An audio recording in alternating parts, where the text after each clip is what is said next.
to join an elite group of peers in the sport's greatest and most frustrating test of driving skill, the Champ Cars. Through 12 races this season, 6 different Champ Car drivers have raised a winner's trophy in victory lane. Now, with just 7 races to go, the championship stretch drive is about to begin. The leader's margin is but a single point, and the pressure to perform is enormous. Make one mistake, and your dreams of a championship that began so long ago may evaporate. This week, the stage for the speed, the drama, and the spectacle that is Champ Car racing is the Mid-Ohio Sports Car Course, a true racing field of dreams, both achieved and broken. The name of the track says it all, the Mid-Ohio Sports Car Course, smack in the middle of the Buckeye State, as the site of round 13 of the Bridgestone presents the Champ Car World Series powered by Ford season. Welcome to the Champ Car Grand Prix of Mid-Ohio. It's a cloudy but warm and bright summer day here at the Mid-Ohio Sports Car Course as we welcome you live here on Speed Channel. I'm Bob Varsha. We hope you enjoyed the Toyota Atlantic Championship race that took place earlier today here at Mid-Ohio. Now it's time for the big show. With 7 races still remaining, including today's race, there are still lots of points to be won toward the season championship. But 2 drivers appear to have broken away from the field in the bid for this year's championship. They are Paul Tracy and Bruno Junqueira. Junqueira finds himself in the championship lead for the first time in his 2+ seasons of Champ Car racing. And that came as the result of a wild event a week ago in the wet at Road America in Elkhart Lake, Wisconsin. After a long rain delay, the race was finally waved off on a wet track, and Paul Tracy, just a few corners in, went off track and clouded the tire wall, done for the day. Bruno Junqueira led all the way from pole. In fact, he was the fastest in both rounds of qualifying, picked up all 23, the maximum championship points on the weekend, to surpass Tracy and move into the championship lead by 3 points. But Tracy has been the fastest man all weekend around Mid-Ohio. He's taken back 2 of those points, and they stand now just 1 point apart, 35 points ahead of Michel Jourdain. Now joining me for today's race once again, Tommy Kendall. Scott Pruitt is strapping into his Winston Cup car at Watkins Glen, New York as we speak. TK, with those 2 so close for the championship, Paul Tracy starts from pole, Bruno Junqueira from P6. What are they going to be thinking about in today's race? Well, of course, everybody in the field would love to be in their shoes, but they're not, and that brings up a whole new set of circumstances. If you're a championship contender at this point in the year, you have additional considerations that often aren't a lot of fun. They really affect your ability to race for the win in individual races. For example, the starting grid here, Ryan Hunter-Reay starting on the outside of the front row. He has nothing to lose. He can go for broke. He can stay on the outside of turn 1. He's on the inside. He might end up in Paul Tracy's side pod. Paul Tracy can say that's his fault, but it doesn't do him any good to be what's called dead right. So he needs to consider all the situations of the guys around him, both he and Bruno do, in order to maximize their championship points. Now here's a look at the top 10 in final qualifying. And look, if you will, at the columns, not the rows. The drivers 1, 3, and 5, Paul Tracy, Sebastian Bourdais, and Patrick Carpentier will start nose to tail. To the right of them, Ryan Hunter-Reay, Michel Jourdain, and the points leader, Bruno Junqueira, will start in a column. So you have to wonder what Junqueira and Jourdain are thinking with young rookie Ryan Hunter-Reay, a Champ Car freshman, starting from the front row for the first time. Let's find out what Paul Tracy thinks about it. He's standing by with Derek Daly. Well, many people could argue that Paul Tracy has virtually dominated this season and this championship, yet that mistake at Elkhart Lake has cost him the lead. But Paul, now you're in unusual territory, on the pole again for the 5th time this season. But with a rookie Ryan Hunter-Reay beside you, does that factor into, Paul, what you may or may not do at that first couple of corners? No, I think for me, the focus is getting a good start. You know, it's a good long lead up to the start-finish line on the back straightaway. So the focus for us is to get a good start and get into the first corner first, and then try to do what we do, and that's control the race. So that's what we're focusing on. But Paul, your style is naturally aggressive. Go for it. If Ryan Hunter-Reay sticks his nose in, do you become a championship contender and say, I let him go and let it sort it out later? Well, we'll just have to see what happens. You know, we're definitely going to try to win this race, and to win this championship, we need to win more races, and the championship can be lost today. It's certainly not going to be won today, so you can definitely lose it today. Thank you, Paul. Interesting perspective that winning races is still the #1 thing on his mind. Now, one of the big stories this weekend is the man beside Paul Tracy on the front row of the grid. With more on that, let's go down to our Calvin Fish. Derek, no surprise to see PT on the front row, but certainly a surprise to see this man, rookie Ryan Hunter-Reay. Sensational performance yesterday. You excited, nervous, or both about today's race?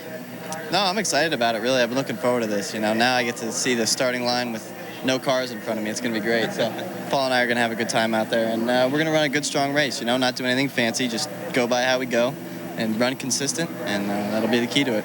You have nothing to lose in terms of the championship. Paul has it all to lose here today. Does that allow you to have an advantage through those first few turns? Yeah, sure it does. You know, Paul can't DNF 2 consecutive races, that's for sure. So I know that. He knows that. Okay, well, he was at dinner last night with Stefan Johansson and Jimmy Vasser. They gave him plenty of advice. We'll see how it works out this afternoon, Bob.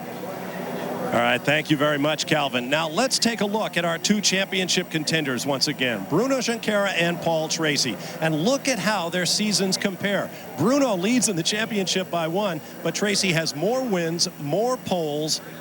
He also has had more problems. 2 DNFs to 1 for Bruno Junqueira. But Junqueira leads due to his consistency. As you heard earlier, he has been on the podium virtually every time Tracy has and beyond.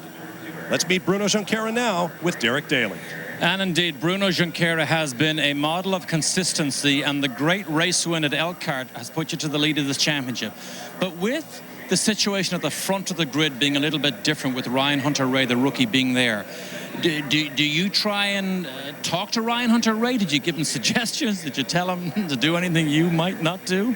No, just play a little bit of him, tell him to brake on turn 1 on the first cone, then he will pass Tracy. But I know, I mean, just keep the car on the track and have a clean start. That's what Ryan and everybody should do. Tracy is focused on winning races. Winning races still on his mind. Is your mindset similar, or are you more of a championship mindset? I want to win races and win the championship in the end of the year. But some weekends or some races you cannot win, and then I take 2nd or 3rd place. If I cannot, I take 4th, you know, but I take the points for the championship. But today, the Pacifica car has been good, and you have a shot to win the race as well. Thank you, Bruno. Of course, this is year 3 for Bruno in Champ Cars, and year 3 in championships for Bruno has always been good in the past, because that's the year he wins the championships. All right, thank you, Derek. Those 2 men could not be more different, but you just heard what they have in common. Both men want to keep winning races. In just a few moments, we'll be ready to go.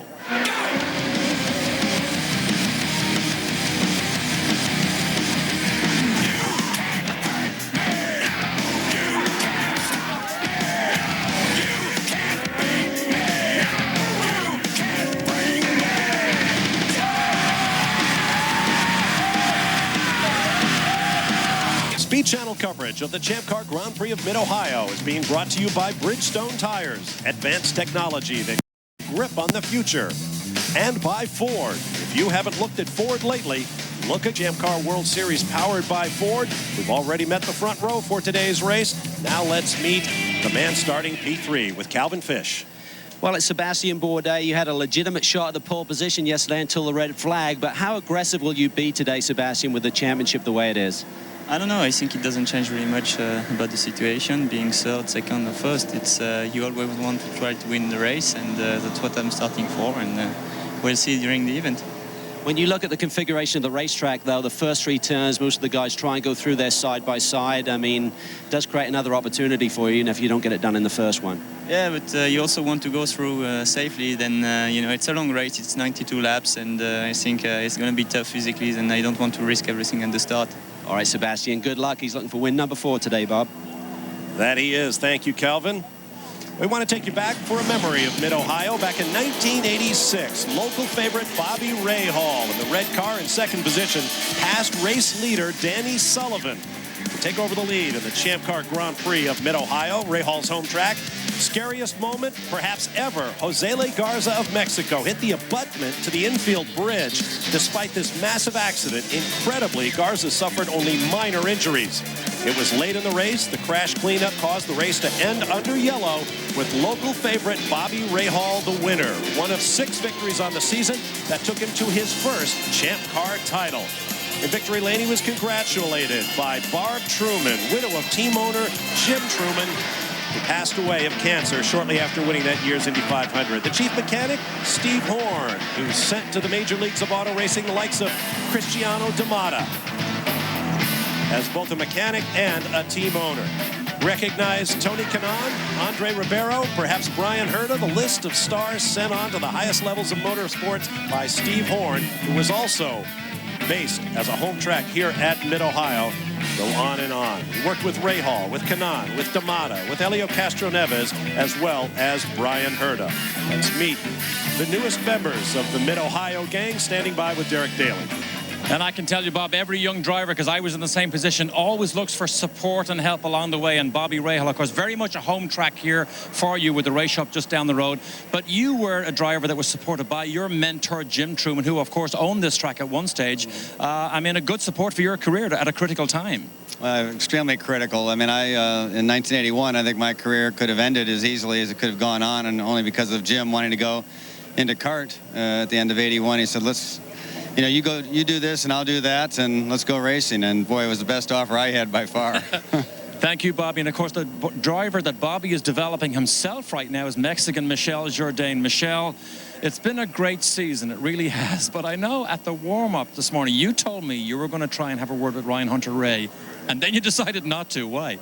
Well, I mean, Ryan's a very good driver, and I'm sure he'll do good, you know. I mean, at some point after qualifying, I thought, but, I mean, he has Jimmy and Stefan there, so, and he knows what to do, so I hope everything will be okay. I hope so, too. Thank you, Michel. In fact, what Michel was going to say to him was give him advice on what to do with the first corner. Then he thought better of it. He said he might make him too nervous, so he'd just leave that to Jimmy and to Stefan. Of course, that would be teammate Jimmy Vasser and car owner Stefan Johansson. Here's another memory of Mid-Ohio, 1989. Teo Fabi was the pole sitter for the race, and he went on to win it, the one and only victory for the Porsche Champ Car program that was begun by the late sports car great Al Holbert. When Holbert was killed, the team was taken over by Derek Walker, who came over from the Penske operation to take over the Porsche Champ Car project. He eventually bought up the equipment to form Walker Racing in 1991. He has a couple of drivers in the field today. Let's meet Derek now with Calvin. Derek, it's always nice to come back to a racetrack you've had success on, the 89 win with Porsche. But talk about the Reynard here this weekend. Very strong once again. Yeah, well, it's one of those difficult kinds of tracks that if you really get the sweet spot, a Reynard will work.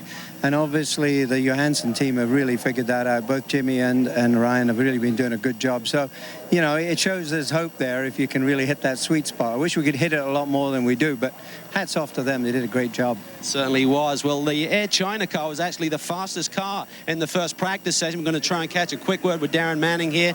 He's jumping in the car.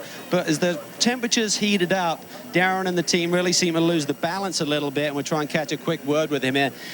Darren, you were very fast on Friday, and since that time you seem to have lost the handle a little bit on the race car. What are your chances today? Yeah, well, starting 13th, it's got to be difficult, so we're just going to take it easy on the first couple of laps, just see what unfolds, and we might even try some different strategy from where we are, so we'll see how it goes. We normally make up good position in the pit stops, and I can generally overtake a few, so we're looking for some good points, though. Bandages on the hand already. You expecting a tough race today? Yeah, this is one of the most physical circuits on the track that we do. You know, it's very, very hot and humid, so your hands get very soft and when they sweat. So it's prevention more than anything. All right, Darren, good luck. Well, of course, a Reynard won here last year, and Derek Daly stands by with the man who was on the top step of the podium. Derek? That's right. It was a mighty performance last year by Patrick Carpentier. Great memories, I know. Can you do the same again today? Yeah, it depends which memories you're talking about. But yeah, we're going to try pretty hard. I think we got a good race car, so we're going to try to make a few positions. I think my car is good on cold tires, so hopefully we stick with these guys and pass a few in the pits and here and there and be up there at the end. Thank you, Patrick. Of course, the memories he talks about is when we saw almost all of his body parts, because he promised to streak naked if he won, which he did, and he did follow through, almost naked. Calvin? Here with Jimmy Vasser. The good news is plenty of Bridgestone tires, fresh ones, and quickest in the warm-up, but you start 14th, mate. Yeah, that's not the way we want to have tires, but really not even qualifying with a good car like this. But, yeah, I guess they say that's racing, and We're gonna try to make some moves here early. It's always easiest on the start. A little bit risky, but I need to. You know, this track traditionally is tough to pass, and you get kind of strung out in a line. So I need to make some moves early and try to get up there. All right, Jimmy, good luck today. And, of course, his teammate Ryan Hunter-Reay on the front row. Jimmy Vasser, the fastest man in the morning warm-up. We're going to pick up the pace now, and we'll leave you for the moment with a few more memories of Mid-Ohio, both happy and scary.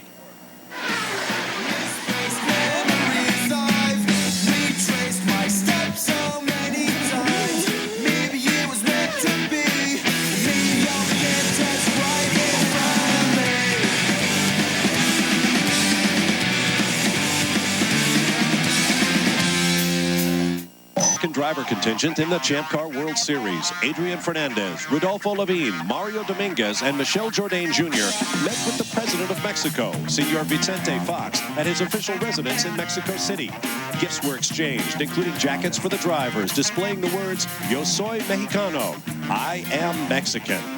It was a special event because, to be honest, we haven't been in this situation for a long time, and we've been working hard for racing in Mexico. Well, it's an amazing feeling to come to the presidential house and to see the president.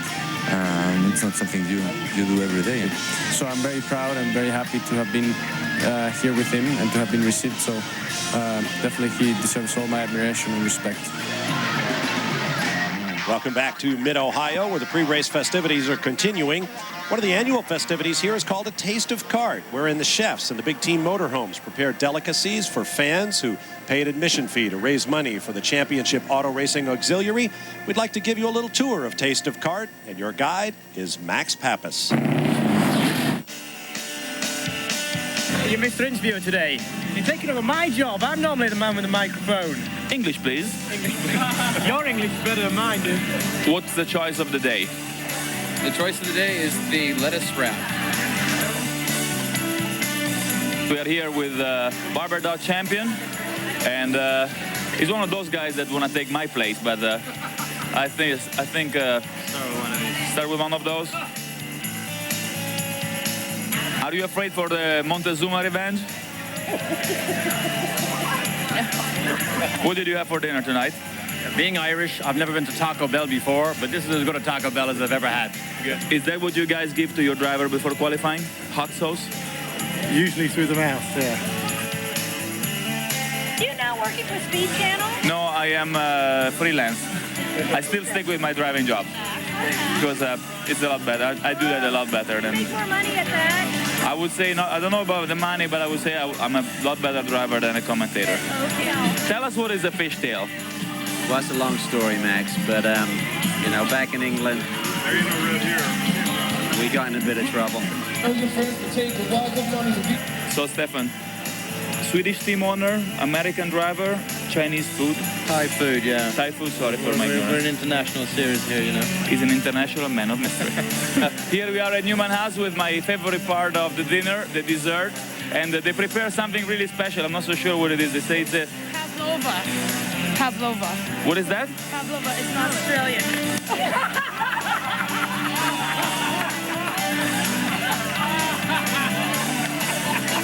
I guess that this time they got me.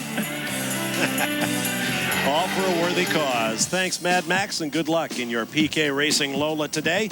We'll take a break and return with more from Mid-Ohio. Speed Channel coverage of the Champ Car Grand Prix of Mid-Ohio is being brought to you about to reach their climax as they traditionally do before Champ Car races with the singing of our national anthem. To do that, here's Wendy Reiser.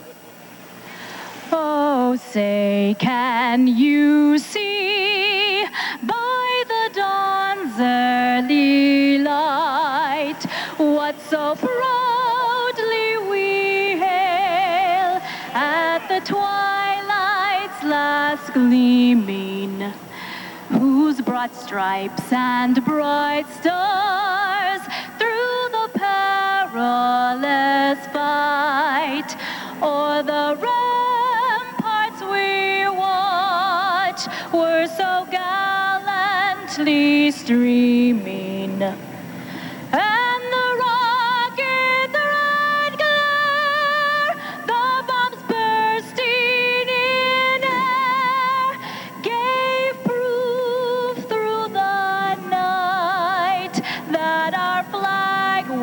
was still there. Oh, say does that star-spangled banner yet wave o'er the land of the free and the home of the brave? Great job on a great song. Wendy Reiser singing our national anthem. Moments away from the command to start engine. So let's get final thoughts before today's Champ Car Grand Prix of Mid-Ohio, beginning with Derek Daly. Well, our focus might well have been on Ryan Hunter-Reay because he's on the front row. Don't forget Jimmy Vasser, his teammate, because yesterday he missed completely the second and important qualifying session. This morning, he was the fastest car on the racetrack. Jimmy believes he should be on the front row. I'm going to watch every move he makes because I think he's going to come all the way to the front. Calvin? Well, Derek, the weather is an issue here today. There was cloud cover here 5 minutes ago. Now the sun is out. That's going to put a lot more pressure on these drivers. 92 very hard laps. Also, the engineers, they had to second-guess the weather. With cloud cover, the balance of the car is completely different, Bob. Good point, Calvin. Tommy, we've had a threat of rain all weekend. Bright sunshine now. Give me a thought. Well, the start is where it all happens. Jimmy Vasser said it's extra important because of the difficulty in passing. Some new starting rules as well. So lots of things going on in turn one. We are locked, cocked, and ready to rock, Doc. Join us after the break for the start of round 13 of the Bridgestone presents the Champ Car World Series powered by Ford, the Grand Prix of Mid-Ohio. Until then, see ya. We'll be right back. It was nearly all Paul Tracy, winning 5 times and staying at or near the championship points lead. But every time Tracy celebrated from the podium, another figure was always there. Bruno Junqueira, who stayed within reach of the leader, waiting for Tracy to falter or for a victory of his own. Last weekend in Wisconsin, he got both. Tracy crashed out, and Junqueira mastered a wet track from pole, sweeping every point on the weekend to move past Tracy and into the championship lead.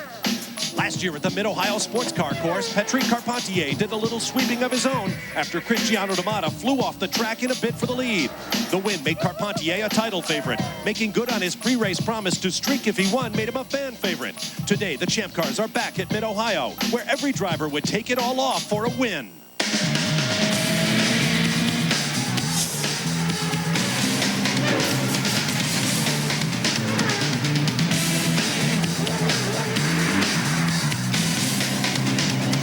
Second year, the Mid-Ohio Sports Car Course plays host to the Bridgestone presents the Champ Car World Series powered by Ford, the Champ Car Grand Prix of Mid-Ohio. Welcome, everyone, live here on Speed Channel. I'm Bob Varsha, along with Tommy Kendall, Derek Daly, and Calvin Fish. The championship could not be tighter. Bruno Junqueira leads Paul Tracy by just 1 point after Tracy took both championship bonus points available in first and second round qualifying for today's race. There you see the top 8 in the championship. Oriol Servia in 6th is the highest ranking driver who has yet to record a win this season. The cars are on track, warming their Ford engines and their Bridgestone tires. Let's turn to our starting grid, powered by Ford. A career-high 5th pole of the year for Paul Tracy, who starts next to the big surprise of the weekend, just 16 thousandths of a second off the pole sitter, rookie Ryan Hunter-Reay, the best performance by a Reynard in qualifying this season. Earlier today, we spoke with the rookie about having Paul Tracy alongside. Is he intimidated by the veteran? Well, to hear him tell it, not one bit. Well, I know Paul's got a lot to lose. I really don't. I think everybody really knows that. We're going to run a nice, solid race, and I'll do whatever comes to me naturally at the beginning of the start. I'm not going to force anything, but if it's there, I'm definitely not going to back out. To give Ryan Ray every possible chance this afternoon, they've made a small switch in the team. They've taken the fueler from Jimmy Vasser's car and moved it over to Ryan Hunter-Reay's. Here he is, but look at this. His knee is heavily bandaged because he fell off his dirt bike 2 weeks ago. But he's a tough guy, a tough guy. You know how I know? Because his name is John Wayne. Thanks very much, Derek. On row 2, the rookie sensation, Sebastian Bourdais, starting next to Michel Jourdain, 3rd in the championship and 3rd quick in the warm-up. On row 3, the defending race champion, Patrick Carpentier, who led every lap from pole last year, starting next to the points leader, way back in 6th, Bruno Junqueira.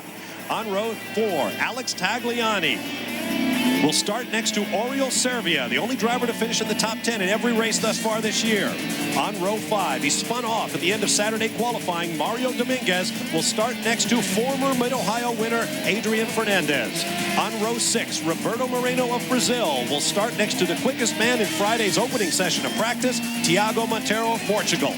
On row 7, Darren Manning will start next to Jimmy Vasser, who got no laps in second round qualifying, but was the fastest man in this morning's warm-up. On row 8, Mario Haberfeld of Brazil starts next to Max Pappas. On row 9, Rodolfo Levine will be next to American Jeff Boss. And all alone on row 10 will be Boss's teammate, Walter Salles. To Calvin Fish. Bob, this season we've seen some starts which, to be honest with you, have been quite ugly. And this weekend, the kart officials have made some changes. There's no acceleration point that the drivers need to get to before they hit the gas pedal. What they're now going to do is put the responsibility on the pole sitter and the other front row man to bring the pace of the field down to the green flag. This will create a bigger window for the starter to be able to see the field forming up. Hopefully we'll get a cleaner start here this afternoon, Bob. All right, thank you, Calvin. Of course, one of the nuances of the Mid-Ohio Sports Car course is we start on the backstretch. Tommy Kendall. And that's a key part. The start will be on the run down to turn 4. Turn 5 then goes back the other way. If Ryan Hunter-Reay can stay on the inside, he's on the inside for turn 5. On hold, there's almost no rest at the Mid-Ohio circuit. 4, 5, 6, 7, 8, 9 run together. A brief break, but you're going through the gear so quickly. 10, 11, 12, 13, very little chance to rest. Turn 4 also is the best place to pass. The only real hard braking zone on the circuit.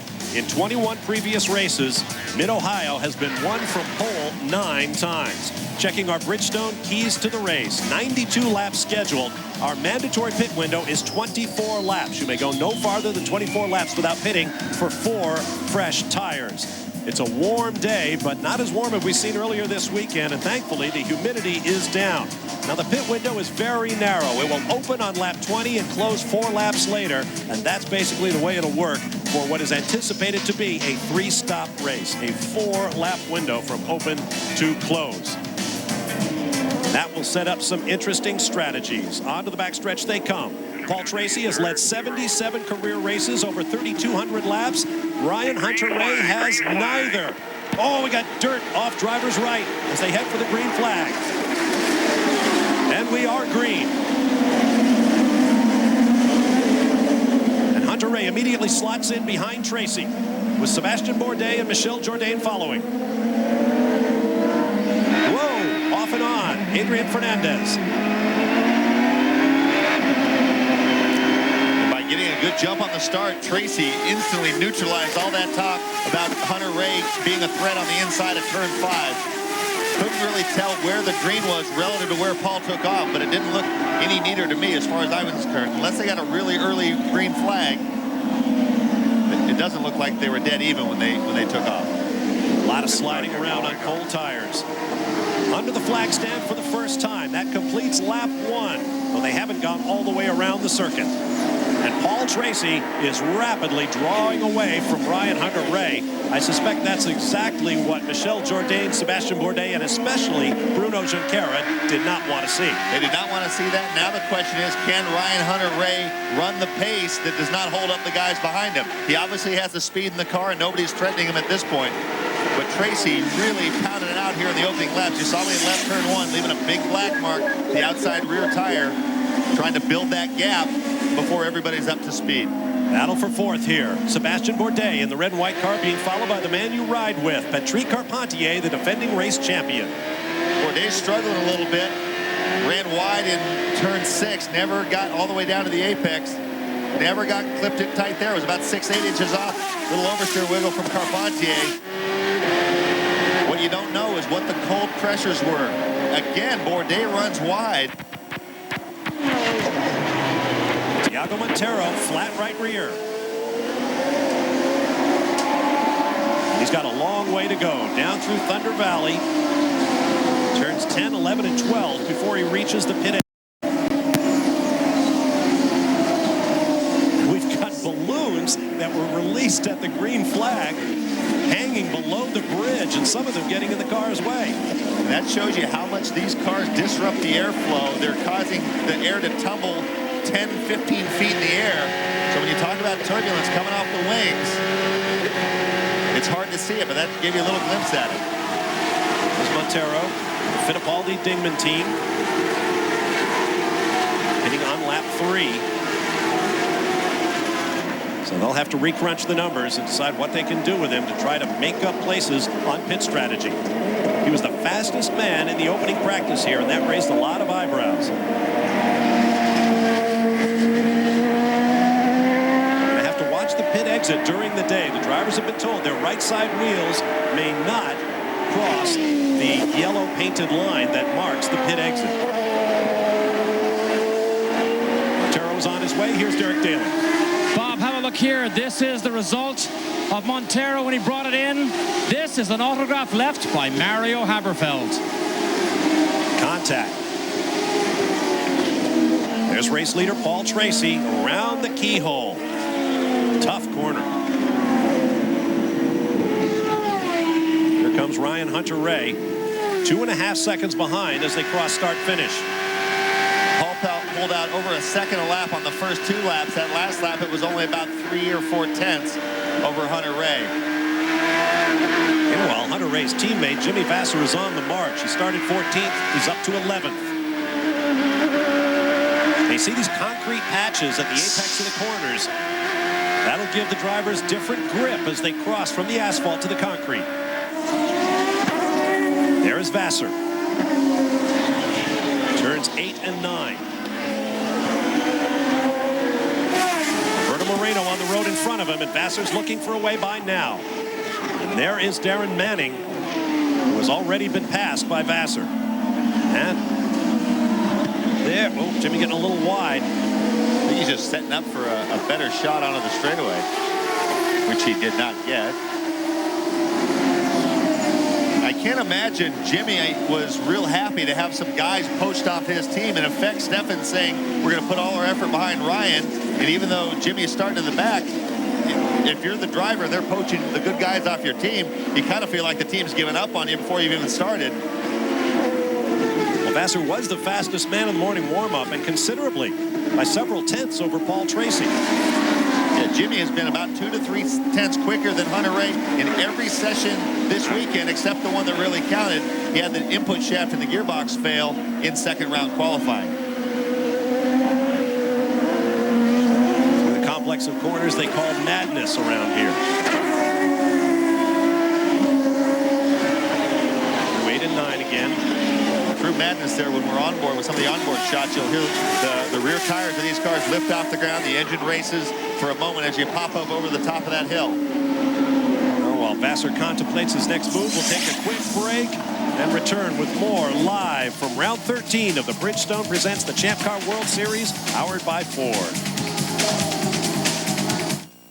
Speed Channel coverage of the Champ Car, beautiful overhead view of the Mid-Ohio Sports Car Course in Lexington, Ohio. I'm Bob Varsha with Tommy Kendall. Calvin Fish and Derek Daly are in the pit lane, and you ride with race leader Paul Tracy coming on to the backstretch where this race began. And speaking of that, let's go back and take a couple of looks at the start. Tracy and Ryan Hunter-Reay to the left. Watches the cars accordion together. Patrick Carpentier gets the right side wheels off, and then everybody gets on the brakes. Up the hill, contact there. I think Bruno Junqueira might have bumped the back of, it's either Michel Jourdain or his teammate Sebastian Bourdais. There's Adrian Fernandez off and on. From on board Adrian Fernandez's car. You're going to get a good shot up ahead. The orange car right above. That's Serbia. And you'll see a little chain reaction accordion effect up when they head up here into 6. Alex Tagliani in the blue car just ahead. Oh, one of the Herdez cars, I believe that's Mario Dominguez, might have moved him off. Wow. Fernandez is currently back in 14th place. There's Paul Tracy, whose gap at the flag stand was 4.3 seconds as he continues to draw away from Ryan Hunter-Reay, who in turn has gapped third place Michel Jourdain by over 3 seconds.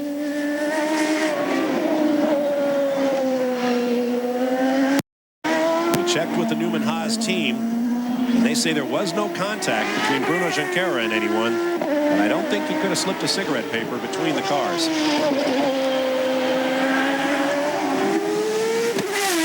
What a weekend so far for Ryan Hunter-Reay, just 22 years old, the rookie out of Boca Raton, Florida. A contender in the Toyota Atlantic Championship last year. We won 3 races.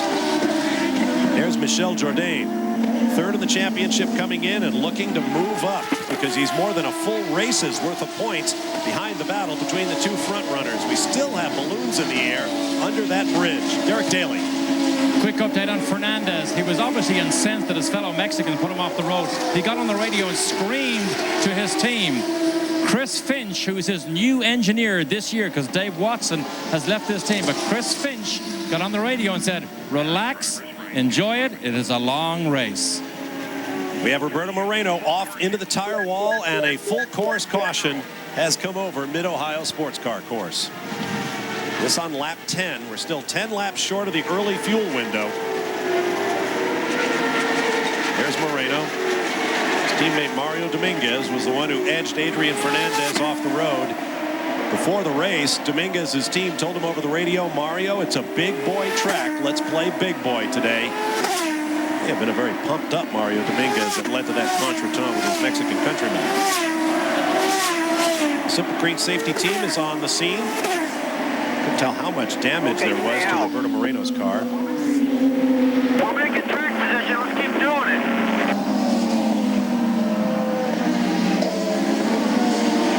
Jimmy Vasser will grab for track position if anyone pits by staying on track.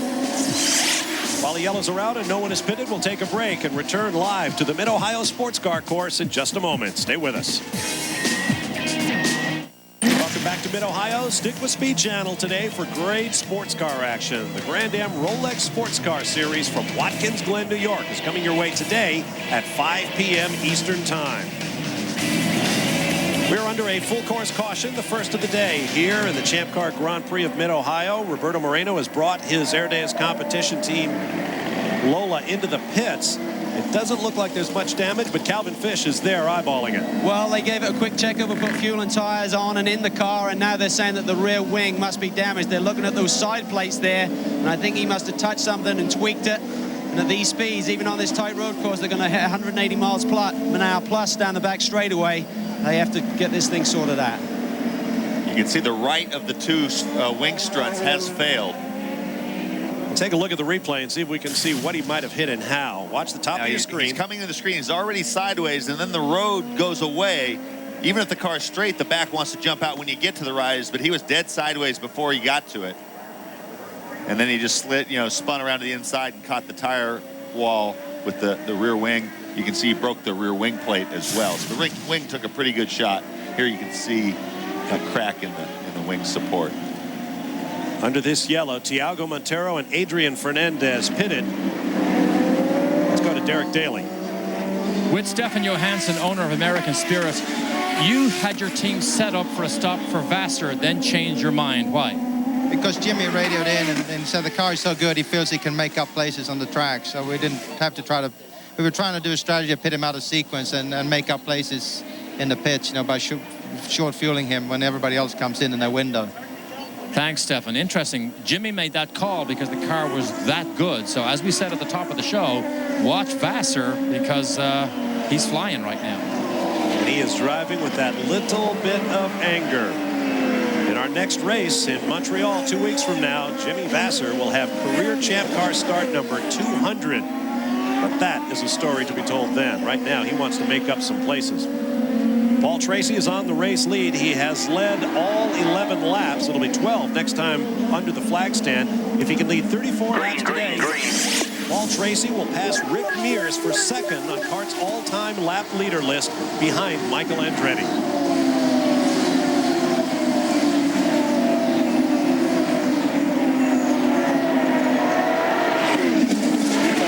Vasser up to 10th. Aboard with Michel Jourdain in the Gigante Supermarkets car. Oh, Oriol Servia is off. He may not be the only one. It's Bruno. Bruno Junqueira is off as well, the points leader, and the car is damaged. I think that all started maybe with Jourdain. Looks like Jourdain locked his front. Bourdais had to take evasive action. The car all right. Try and get going. That's Jim McGee talking to Oriol I think Servia. the car is fine. I mean, the gravel. Yeah, you're on the grass. I can see it. Let's try and get a safety guy to get you pushed. Full course caution is out. Only the second DNF of the season for Bruno Junqueira. The first came at Milwaukee, where he crashed out on the first lap. Bruno can't believe it. Oh. Looks like he's going to try to strap himself back in. Here's another look. Now watch the third car in line. I saw some tire smoke. Oh, and Servia tried to come down the inside of Bruno. Oh. Wow. Now let's go to Bruno's onboard camera. Watch the right side of your screen.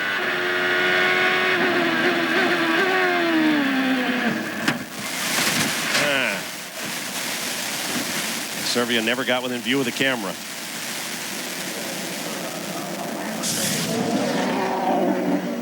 Tiana, Bruno's sister,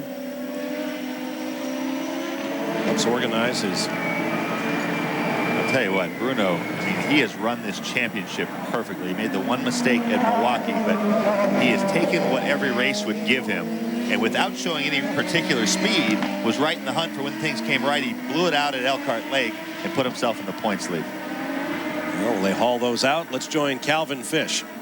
Peter, you just watched the replay. Your thoughts? It looked like a late attack by Servia there. Yeah, I'd say really late, especially with this early in the race. They got to use their head a little bit there.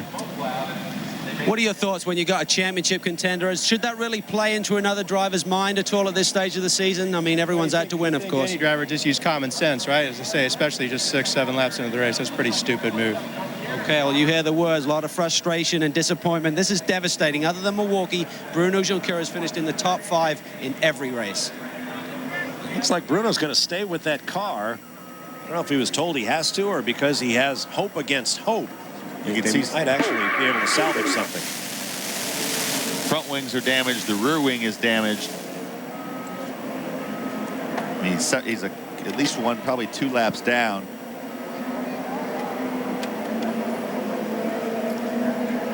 Not sure. Well, he's got to count on attrition to try to hoist him up into the points because he'll be well behind, even if they can get it fixed. The safety crew is being very careful with it. It's funny to see a driver sitting in the car while they're doing that. That's what I'm thinking. It looks so odd.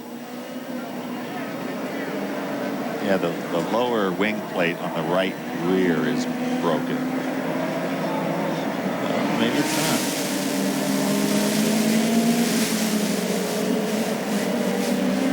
They might try to bump start him. While Oriol Servia is sitting there, I mean, he has the healthier race car, it would seem.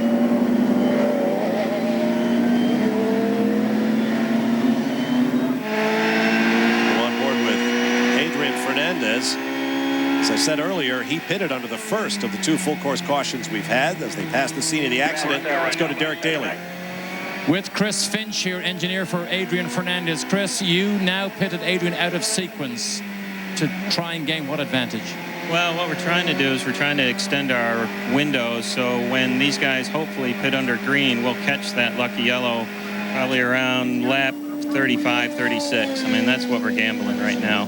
Now, if it stays yellow, will you bring him back in again? Probably right, depending and see how quickly they clean that up. We'll probably bring him out towards the very end of this yellow. Okay, there's the first man who takes the gamble, boys. Chris Finch, as Derek mentioned, taking over this weekend from David Watson, who has left the Fernandez team. Adrian has been very outspoken for a team owner who has the investment in that personnel.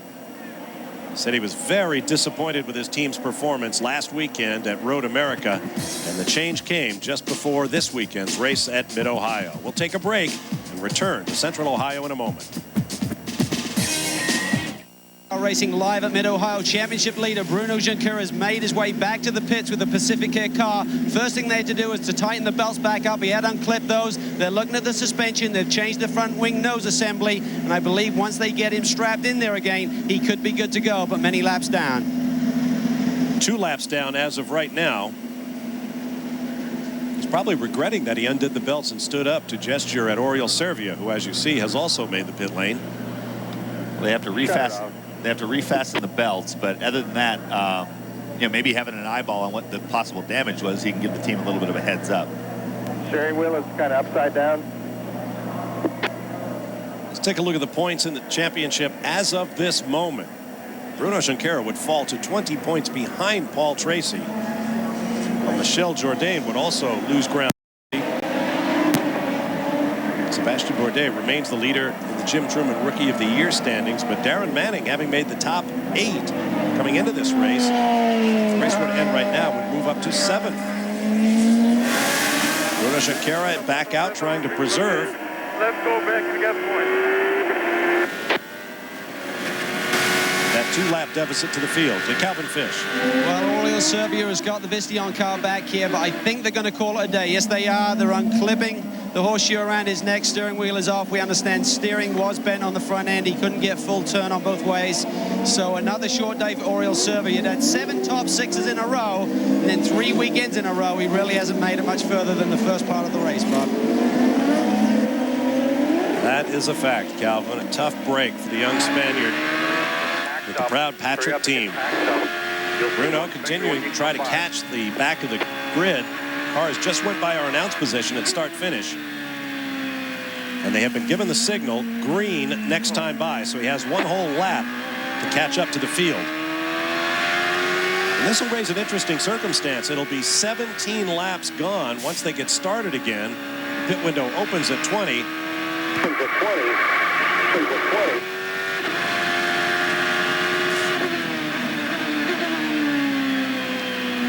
Interesting to see who comes in when that pit window opens at lap 20. 6 races, well, make that 7 races remaining, including today's race in the season. And there you see the breakdown.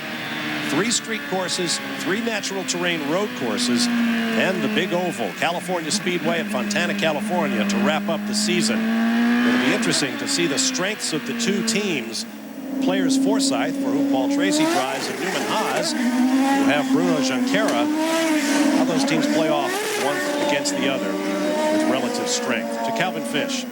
Oriol, tough racetrack to pass on. That puts a lot of pressure on you guys. Talk about the move on Bruno. Well, yeah, you need to take advantage of any opportunity, and you know, Bruno had a bad exit in turn 1. I had a good run on him, and the new rule says you're supposed to do your racing line, and Bruno stayed on the right, was playing a little bit, and then I was committed. He closed the door, and we're both in the air. It's a shame because it was a long race, and the Visteon car looked, you know, was showing good. I had already passed 1 car at the start, so I was hoping to get up in the podium with, you know, all the Visteon folks here. All right, mate, we'll see you in Montreal. Following up on what Calvin said earlier about the problems Servia has had of late, he was 16th 2 races ago at Vancouver, finished 18th last week at Road America. Now he looks like he's on course for another 18th place finish. The onboard from Bruno's car bears out a little bit what Oriol was saying. You could see that Bruno did not come all the way back to the left. He stayed in about the middle of the road on the approach to the keyhole, knowing that he must have known he got a poor run off turn 1 and wanted to kind of put the squeeze on a little bit. The new rules do expressly forbid that, but at the end of the day, that was a very late move on Oriol's part. Battle for 3rd here. You ride with Michel Jourdain from Team Rahal. Relative strength. To Calvin Fish. Oriol, tough racetrack to pass on. That puts a lot of pressure on you guys. Talk about the move on Bruno. Well, yeah, you need to take advantage of any opportunity, and you know, Bruno had a bad exit in turn 1. I had a good run on him, and the new rule says you're supposed to do your racing line, and Bruno stayed on the right, was playing a little bit, and then I was committed. He closed the door, and we're both in the air. It's a shame because it was a long race, and the Visteon car looked, you know, was showing good. I had already passed 1 car at the start, so I was hoping to get up in the podium with, you know, all the Visteon folks here. All right, mate, we'll see you in Montreal. Well, following up on what Calvin said earlier about the problems Servia has had of late, he was 16th 2 races ago at Vancouver, finished 18th last week at Road America. Now he looks like he's on course for another 18th place finish. The onboard from Bruno's car bears out a little bit what Oriol was saying. You could see that Bruno did not come all the way back to the left. He stayed in about the middle of the road on the approach to the keyhole, knowing that he must have known he got a poor run off turn 1 and wanted to kind of put the squeeze on a little bit. The new rules do expressly forbid that, but at the end of the day, that was a very late move on Oriol's part. Battle for third here. We ride with Michel Jourdain from Team Rahal. Interestingly, although Bobby Rahal is a winner as a driver for other teams here at Mid-Ohio on many occasions, none of his Team Rahal entries in any series have ever won here on his home track. The shops are less than 60 miles away in a suburb of Columbus, Ohio to the south. Like the Prix Carpentier had a notion about going up the inside of Sebastian Bourdais, thought better of it. Let's get more on Bourdais now with Calvin. We talk about the physical nature of this racetrack, Bob. Sebastian Bourdais has radioed in to say that his water bottle is broken, and he's told the team, unless you find a way of fixing it, I don't think I can make it. That's strong words as we approach lap 20, I think. 20 of 92. Every year of the winners interview, they almost pour the driver out of the car. And I've never seen an actual graph, but the percent of time spent under G-loading here has got to be higher than any other circuit. Guess who is running 2 cars behind Patrick Carpentier? Well, if you're following the crawl across the top of the screen, you know. Jimmy Vasser up from 14th. Notice those red and white curves here and there on the corners. Those are very tall curves. You have to be very careful with them. There's Alex Tagliani with Jimmy just behind him. Not only is the Reynard competitive, it's looking in Jimmy's hands like it might be the best tool. His teammate remains second. So Jimmy went for a tear-off there as he got onto the long backstretch. About the only place a driver can rest around this 2.5-mile circuit.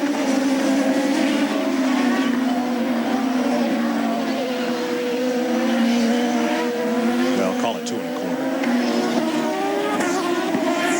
Very bumpy there. This is turn 8 and 9. Two very cool corners. Basically taken as one before you launch over that brow down into a very fast part of the racetrack.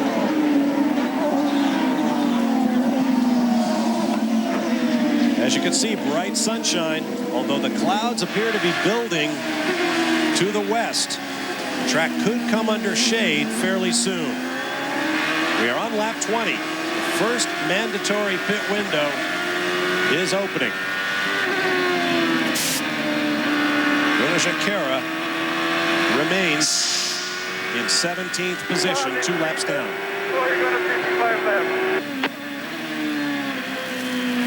See some smoke out of the back of Walter Salas' car, the yellow car in front of Bruno.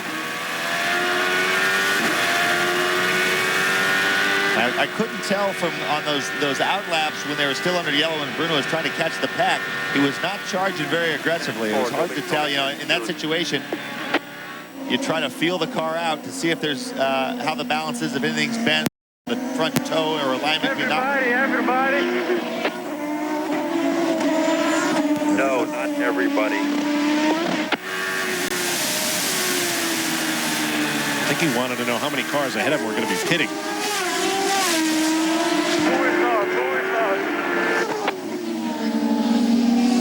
And what Bruno's asking for, this sometimes frustrates the crew when he's wanting that information, but that's exactly how I was. I wanted every piece of information. Bruno's calculating championship scenarios now. And at the end of every race, on the cool-off lap, I would know what the point systems. I'd calculate the points. He's trying to figure that out to figure out exactly where he stands and how many points he can count on for today.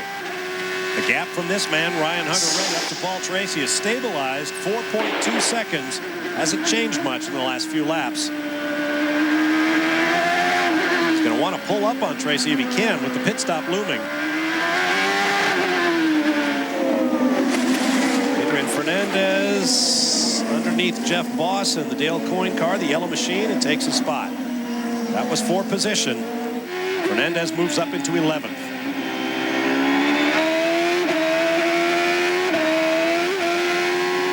It's okay. You heard that little bit of wheel spin.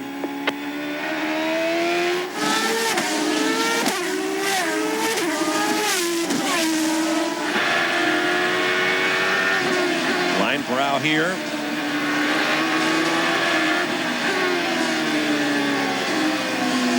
More smoke from Walter Salas's car.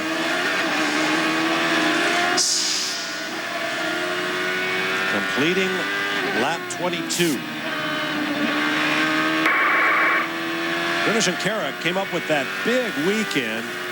Top of the time charts in both rounds of qualifying, led every lap, won the race. He said he had a long talk with his parents. Of course, his father, Jose, was a fine racing driver in his own right. They told Bruno they thought he had lost his concentration in the previous race in Vancouver, British Columbia, that he needed to get his act together. They gave him a stern lecture, and lo and behold, he came back and took every available point the following weekend at a track that he admits he was born to race, Road America. It was Alex Tagliani, another great weekend at Road America. Huge crash in practice before Friday's first round of qualifying when he went over the car of Mario Haberfeld, tore his car completely to bits, did not qualify the first day, came back, qualified mid-pack, and then ran to a third place for his third podium finish of the year for Paul Gentilosi's Show me again how much swing you want. Johnson Controls team.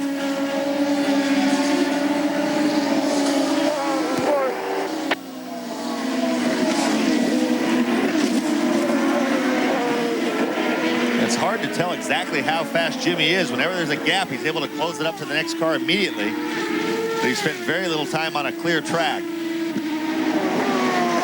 Talking about Bruno Junqueira losing concentration, he'd be the first to admit that. That bizarre situation with the start where they asked him to pull over, he said just totally put him out of sorts. And he said he just, you know, he was so upset in the car, just frustrated. It took him a long time before he could get the mental part back together. And then he started running quickly again. 12 of the top 13 cars will be in the pits this lap.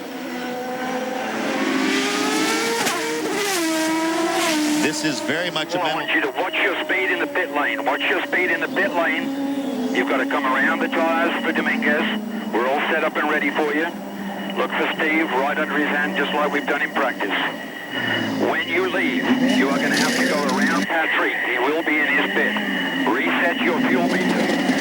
Tracy in the pits. We may see a front wing change. A little bit of understeer. No, quick stop for Tracy. Let's go down to double D. Ryan Hunter-Reay has a perfect stop.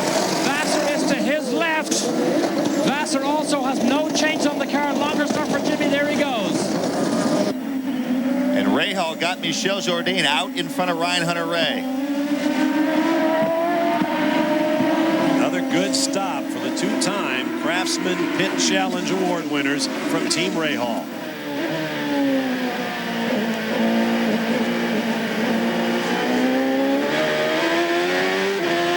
Aboard with Patrick Carpentier. Look for Adrian Fernandez to be the race leader. Now, check that. Have to wait to see how the pit stops shake out.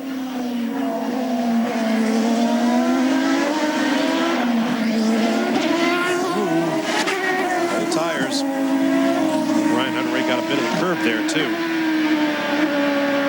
Now remember the water bottle problem that Sebastian Bourdais was having. What's up, Calvin? Well, they weren't able to fix the equipment inside the car, so they basically rigged this up, threw this in the cockpit. Stop at just a few seconds to get that visor up, try and get a slug of water. It's going to be a long day for Sebastian Bourdais with no refreshment there inside the cockpit, Bob. And the numbers on dehydration are staggering. We'll get to that in just a moment. As I suspected, Adrian Fernandez assumes the race lead, but he has a pit stop coming up in 12 laps. We'll be back.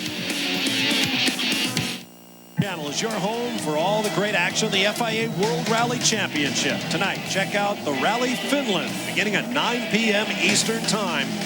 Some great onboard action from the rally cars in Finland tonight at 9 p.m. Eastern only on Speed Channel. Welcome back to Mid-Ohio Sports Car Course. Paul Tracy going by Bruno Junqueira. Tracy currently shown in 5th, but he'll have slower traffic ahead of him. That yellow car up there is Walter Salas. Ahead of him is Rodolfo Levine. Salas qualified stone last in the field.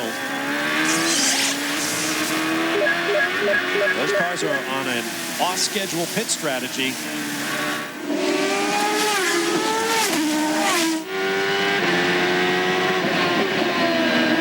See if Paul can keep his cool while he follows them around. They won't be pitting for about another 9 laps. Still getting smoke from the back of Salas's Lola. Plus 7.2 on Jourdain. Interesting leaderboard due to these off-schedule strategies. Adrian Fernandez leads, no surprise there. He's a former Mid-Ohio Champ Car winner. Then rookies Tiago Montero and Rodolfo Levine, then Salas, then Tracy, then Michel Jourdain and Ryan Hunter-Reay. This backstretch is downhill all the way to turns 3, 4, and 5.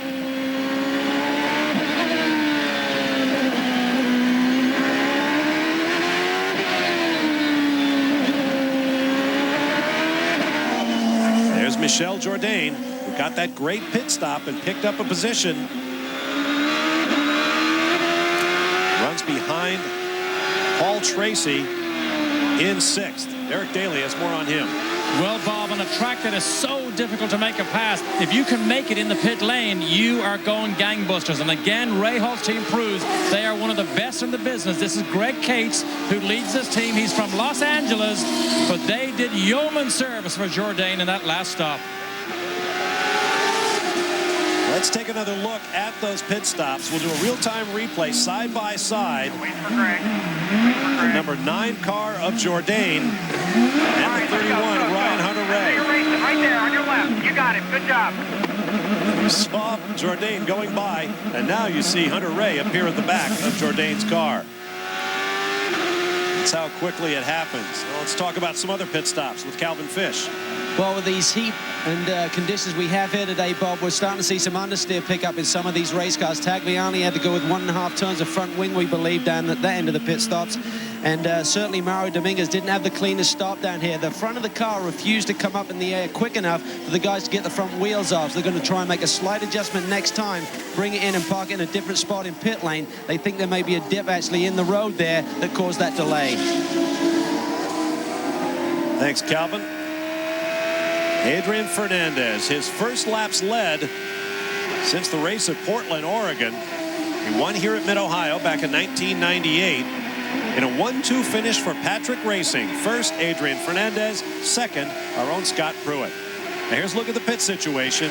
Fernandez, Montero, Levine, and Salas, the first 4 cars on the racetrack, will have to pit within the next 5 to 7 laps, depending on which driver we're talking about. At that point, Paul Tracy will assume the lead, followed by Michel Jourdain, Ryan Hunter-Reay, and Sebastian Bourdais. And given Adrian's troubles on the first lap, the gamble by the team is a good one. He's out front running in the low 109 second range for a good number of laps. It's not just 2 or 3 laps. It's going to be like 17 laps. So it'd be interesting to see where this puts him in the order after he makes his next stop.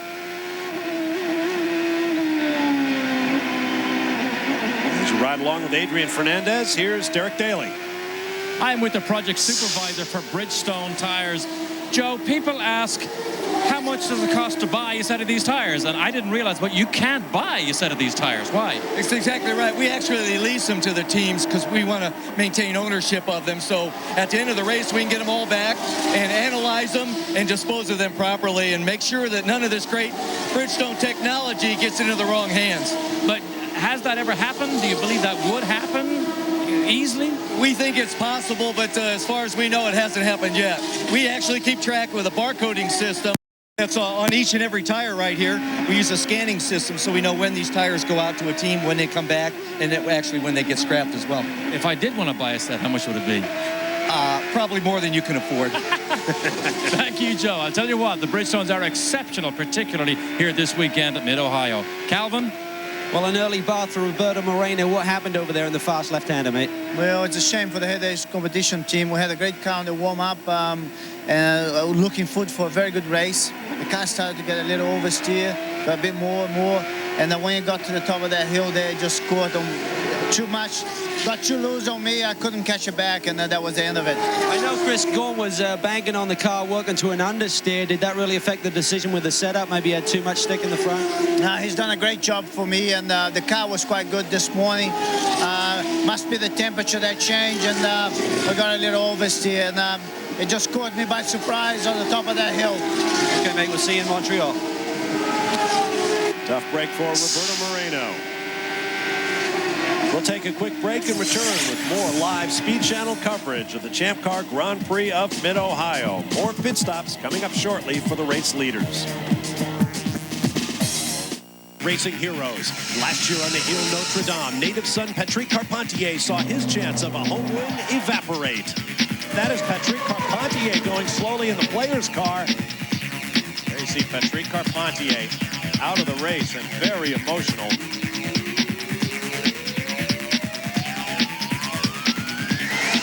That emotion was real, and there'll be lots more in our next stop on the Champ Car World Series, the Grand Prix of Montreal, the beautiful St. Lawrence River. From the circuit, Gilles Villeneuve, qualifying live 1:30 p.m. Eastern Time, Saturday, August 23rd, and then the race itself on Sunday at 9 p.m. Eastern Time, right here on Speed Channel.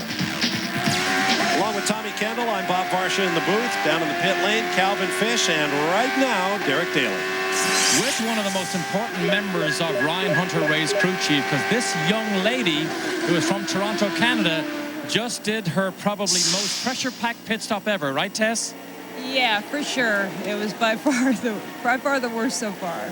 But Tess Brelia is no stranger to pressure, because you were part of championship teams in Atlantics with John Fogarty and, of course, Townsend Bell with Indy Lights. You really enjoyed this. How long have you been involved in motorsports? It's been 5 years now. You like it?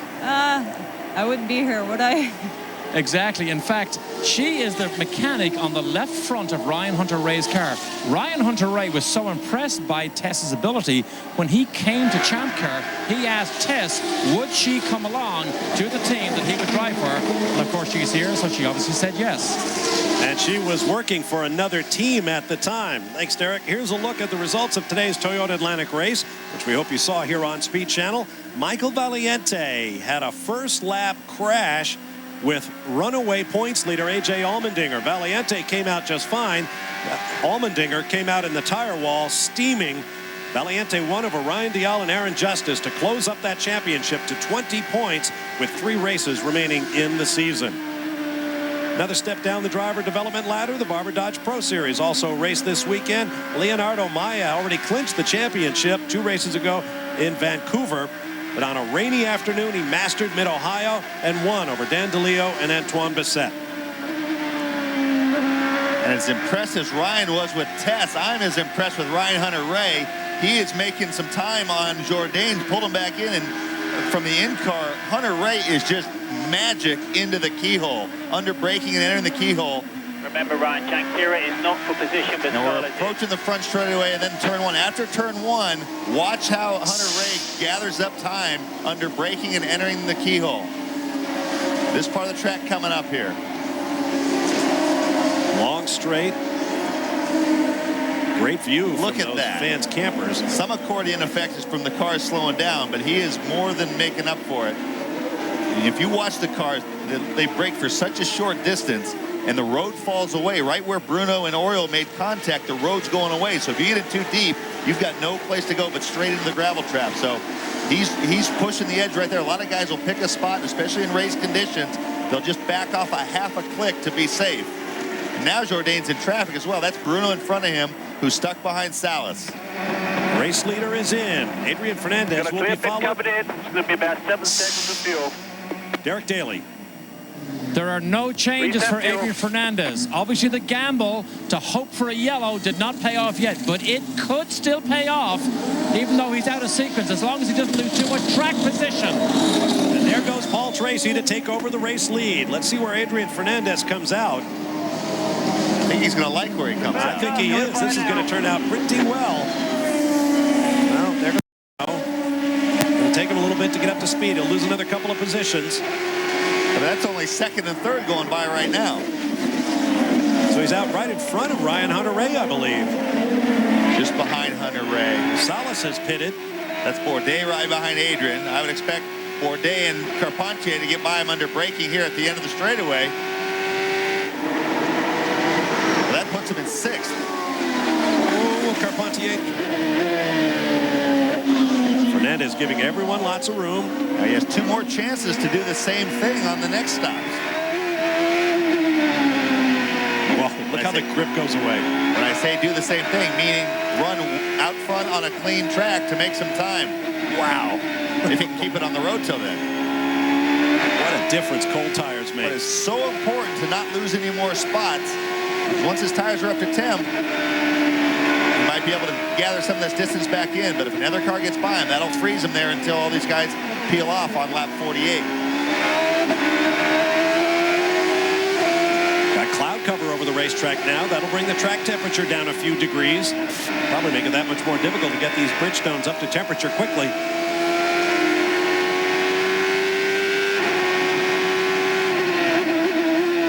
What that means is that Adrian Fernandez ran a long string of very quick laps relative to these guys in front of him before his stop. Good job, we're at P6.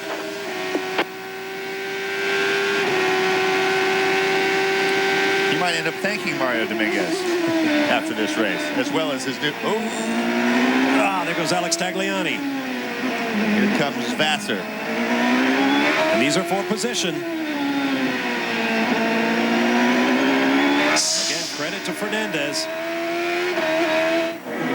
Oh, speaking of cold tires, Jeff Boss. That's Jeff keyholes. That's right at that part where the road falls away, entering the keyhole. That's one way to get him up to temperature.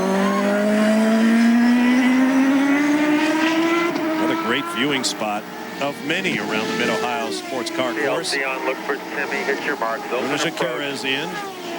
Rodolfo Levine's going to be brought in for a pit speed violation. He broke the 50-mile-an-hour pit lane speed limit. Nice and easy. Bruno Junqueira in. You can see the energy has just gone out of this pit crew with the position they're currently in. There's certain irony here. This Cristiano Nevada who came into this race with the championship lead last year and had big problems. Same crew on Bruno's car right now. Good point, Calvin. It was just a year ago that Cristiano Nevada came in with a full head of steam. Wound up running behind pole sitter and race leader Patrick Carpentier, and when he tried just that bit too hard, wound up in the gravel. About the only blot on his copybook last year. That's right. So how quickly the car swapped ends on him. Cristiano was just given a contract extension by Toyota, so he will be back with the Toyota Formula One team next year as well. He's been doing a great job for them. Step for step with his teammate, Olivier Panis. Sun coming back out again here at Mid-Ohio, and a big crowd enjoying the afternoon of Champ Car racing. We'll be back.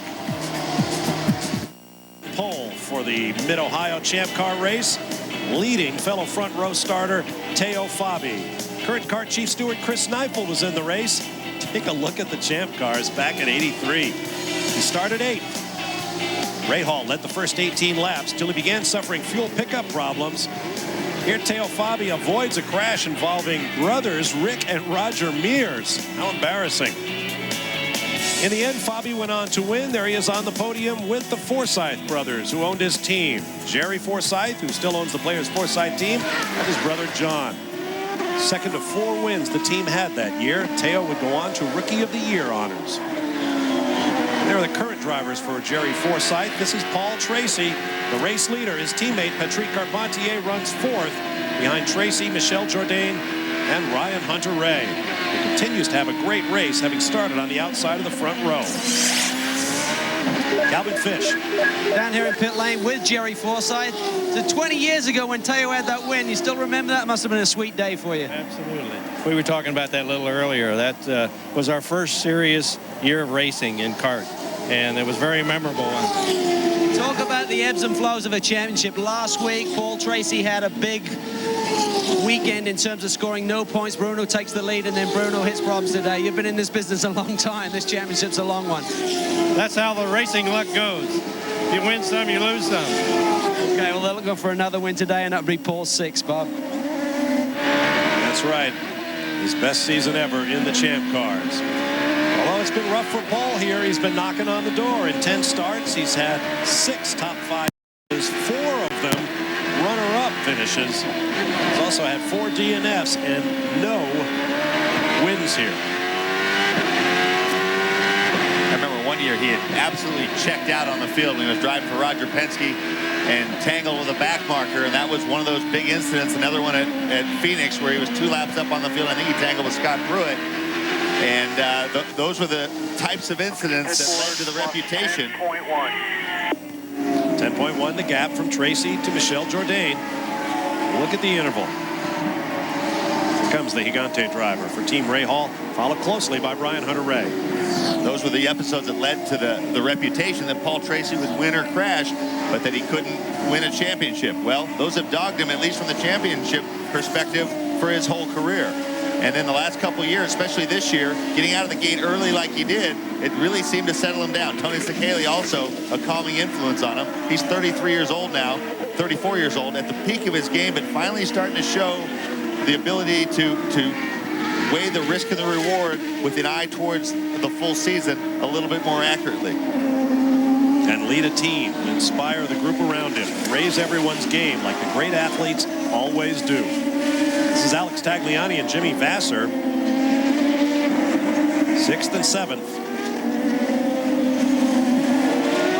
Well, that gives you some idea of the great sight lines for the fans around Mid-Ohio Sports Car Course. There's Mario Haberfeld running in 12th spot. Let's get more on him from Derek Daly.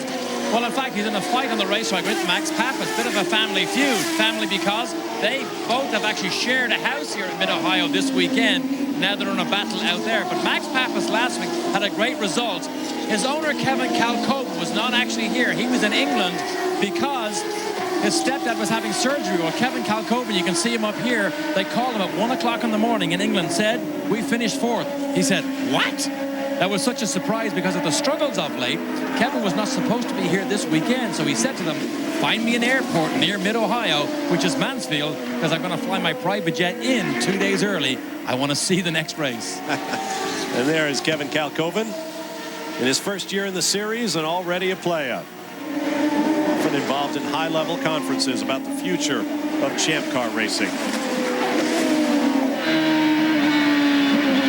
Look at our race summary. The leader is Paul Tracy, who has led 32 laps.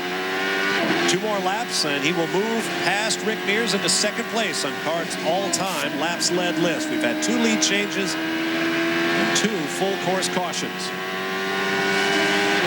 Here, look at the 2 leaders, Paul Tracy and Adrian Fernandez. It'll be interesting to see what happens to Fernandez, who's currently 8th. See if he can leap up the field again when all of the cars ahead of him pit. While we have a moment, we want to give a shout out to all the troops at U.S. Army Camp Stanley in South Korea, and here's why. There are 2 people here, Sue and Louie Beal, who organize the volunteer course workers at the Mid-Ohio Sports Car Course and have for many years.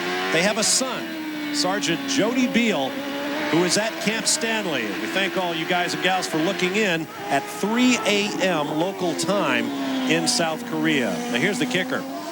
Sergeant Beal's full name is Jody David Beal, and his mom Sue tells me Jody is for 1979 world champion Jody Scheckter. David, and I'm not making this up, is for David Hobbs, Speed Channel's own. Okay, Paul, I want you to pit this lap. Pit this lap. Bob, we can only be glad it's not for Dave Despain. You got against the other Double D, Derek. Past halfway now. Checking the gap once again. Michel Jourdain. Here's another guy who needs to get derailed just a little bit. He's had the points lead this year. He's won his first career race. He's qualifying far better than he ever has before everywhere, including here. Walter Salas. The Brazilian is into the tire wall. Looks like he is done. And this is going to change things for Fernandez. Fernandez is going to have to duck into the pits now with everybody else. No sign of a full course caution yet.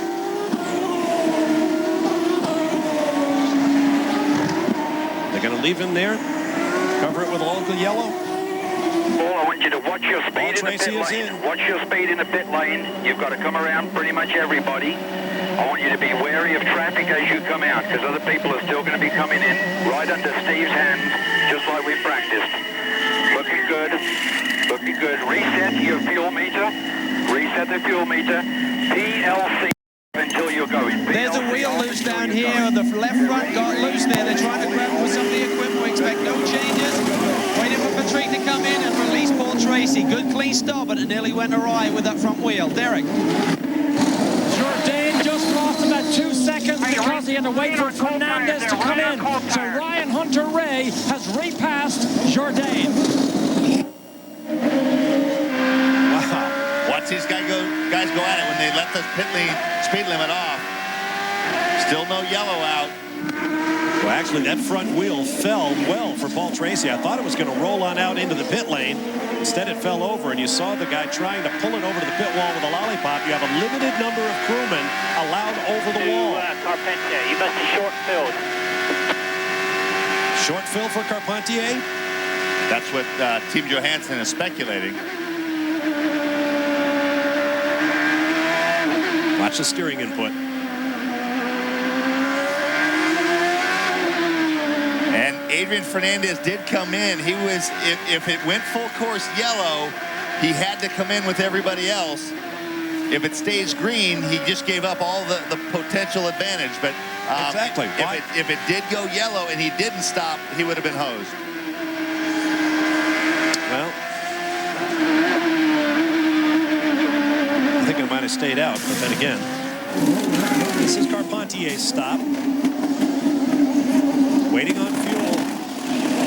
And away they go. Oh, and you saw it right there with Ryan Hunter-Reay. Hunter-Reay gave way. Carpentier moved into third. Calvin Fish. Down here with Phil Lepin. He's on the headset with Prix this weekend. Did you guys short fill to gain positions there, Phil? No, we just put in enough to, we wanted to beat Hunter-Reay out, so that was our main emphasis there. Is that going to make the next one lengthy? No, shouldn't do. Okay, well, he's playing it cagey, but they think they're in good shape, boys. Well, that remains to be seen. Tiago Montero is now the race leader on that off-schedule pit strategy. We'll take a break and return to Mid-Ohio Live. Ladies and gentlemen, sure to tune in for live Speed Channel coverage of the 43rd annual Ford Knoxville Nationals from Knoxville Raceway in Iowa, Saturday, August 16th, live at 10 p.m. Eastern. On board, that's our shifter cam with Michel Jourdain. Sequential gearbox, none of the old H patterns. See the padding on the side of the cockpit to protect his right elbow. It's interesting to walk down the pit lane and look into the cockpits and see how the drivers customize them. With pads here and bolsters there, form-fitting seats. Try to fight the G-forces, which at this racetrack run to over 3 1/4 Gs. The reason they need to be padded, if there's any sort of a pressure point at 3.5 Gs, Michel Jourdain's body is thrown against the side of that car with about over 450 pounds.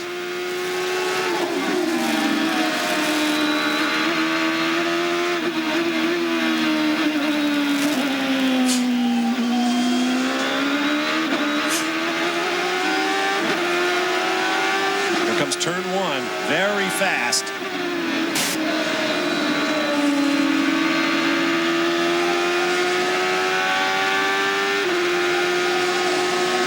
Swing onto the backstretch and watch him go all the way up to top gear.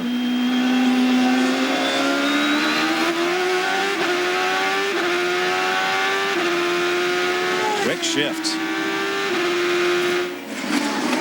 Each one of those shifts is about 35 miles an hour. So he's pulling the handle pretty rapid rate. That's Jimmy going by Bourdais. I wonder if Bourdais is starting to fade. Right before we went to break, I started saying the numbers on dehydration are absolutely staggering. If you lose like 1, 2, 3% body fat, your physical capacity goes down somewhere in the order of, I believe it's 20 to 25%. So, and when you're sweating like these guys are, even if you're drinking, at some point, you're losing it faster than you can absorb it. If you stop drinking, it's hopeless. But I had to wait for a moment. I thought he might have been getting Jourdain. But it is Bourdais, so Vassar is up to 6th after starting 14th.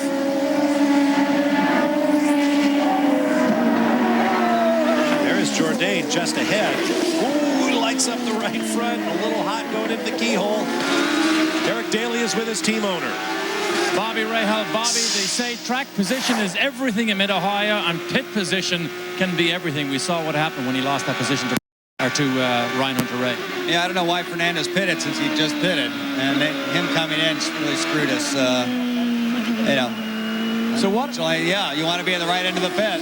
What about earlier today, you reliving some old memories and an old 75 Lola Atlantic that I understand you own personally? Yeah, it was the first Atlantic car that I drove, and of course it's the 30th anniversary of Formula Atlantic. And unfortunately, that car's about 28 years old, so that means I was there in the beginning. But it was fun. I don't drive it really. I just kind of look at it, and it's kind of neat. Thanks, Bobby. Of course, I spent a year in 1979 racing throughout Europe in the European Formula 2 Championship against Bobby Rahal. Bobby Rahal sat on pole for the first of what is now the Toyota Atlantic Championship races here at Mid-Ohio back in 1976. Look at how quickly Vassar has closed up on the back of Jourdain. As much as Jourdain and Rahal are upset, or are bummed that Fernandez picked Fernandez is as well. I think they just saw the shot on the TV of that car stranded. You're going to see the car, if you look on the right of the screen, right down here, far off to the right, about there is where the stranded car is. No risk of a yellow, but from the one shot on TV, Fernandez's guys thought they were going yellow and ended up making what in hindsight is not a very good call, and also cost Rahal dearly. And that's because Adrian Fernandez's pit is directly ahead of Michel Jourdain, so that made his exit more difficult. According to timing and scoring, Jourdain's stop was 3 seconds slower than Ryan Hunter-Reay's and 4 seconds slower than Patrick Carpentier's. Just push forward, drive low 69. 3 laps to a pit stop for race leader Tiago Montero. Second lap, Montero has led. He led 4 laps on pit strategy again at St. Petersburg. A little more lockup there from Michel Jourdain. I wonder if his car's balance has gone away. The brake balance definitely has, and that's... Vassar down the inside. And that is for 5th as Jimmy Vassar continues his march to the front in that much unloved Reynard chassis. The next car on the road is his teammate, Ryan Hunter-Reay. We'll take a break and be right back. Stay with us. Mid-Ohio, I'm Bob Varsha with Tommy Kendall. Calvin Fish and Derek Daly are in the pit lane. Montero will be pitting on this lap, and at that point, pole sitter Paul Tracy right there will take over the race leadership. Tracy has about a 4-second gap over his teammate, Patrick Carpentier, and then the American Spirit Team Johansson teammates, Ryan Hunter-Reay, and the story of this race thus far, Jimmy Vassar, who started 14th and is now 5th, about to become 4th. There's actually a couple stories, because Patrick Carpentier is taking big chunks out of Paul Tracy's lead. Montero is on the strategy that Fernandez was. Fernandez was even further up the road to Montero.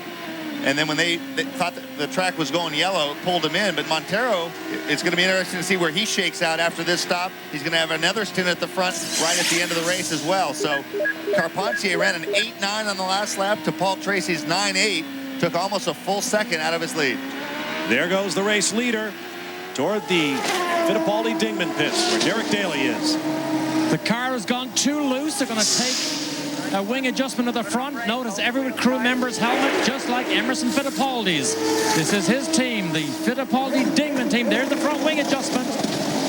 Trying to take advantage of the same situation Fernandez could not take advantage of about 10 laps earlier. And I bet if they had it to do over, the Fernandez Racing boys would have stayed out and not pitted with the cars on schedule. Speaking of Adrian Fernandez, there he is in the Quaker State Tecate Telmex car. Boy, what an up and down season this guy has had for the second season in a row. Last year, 2 heavy crashes and lots of broken bones. This year, he has a win, his first as an owner-driver. That came at Portland earlier this season. Here's Montero in front of Mario Dominguez. Now, these 2 drivers are on probation for incidents that took place 2 races ago in Vancouver, Canada. Sort of.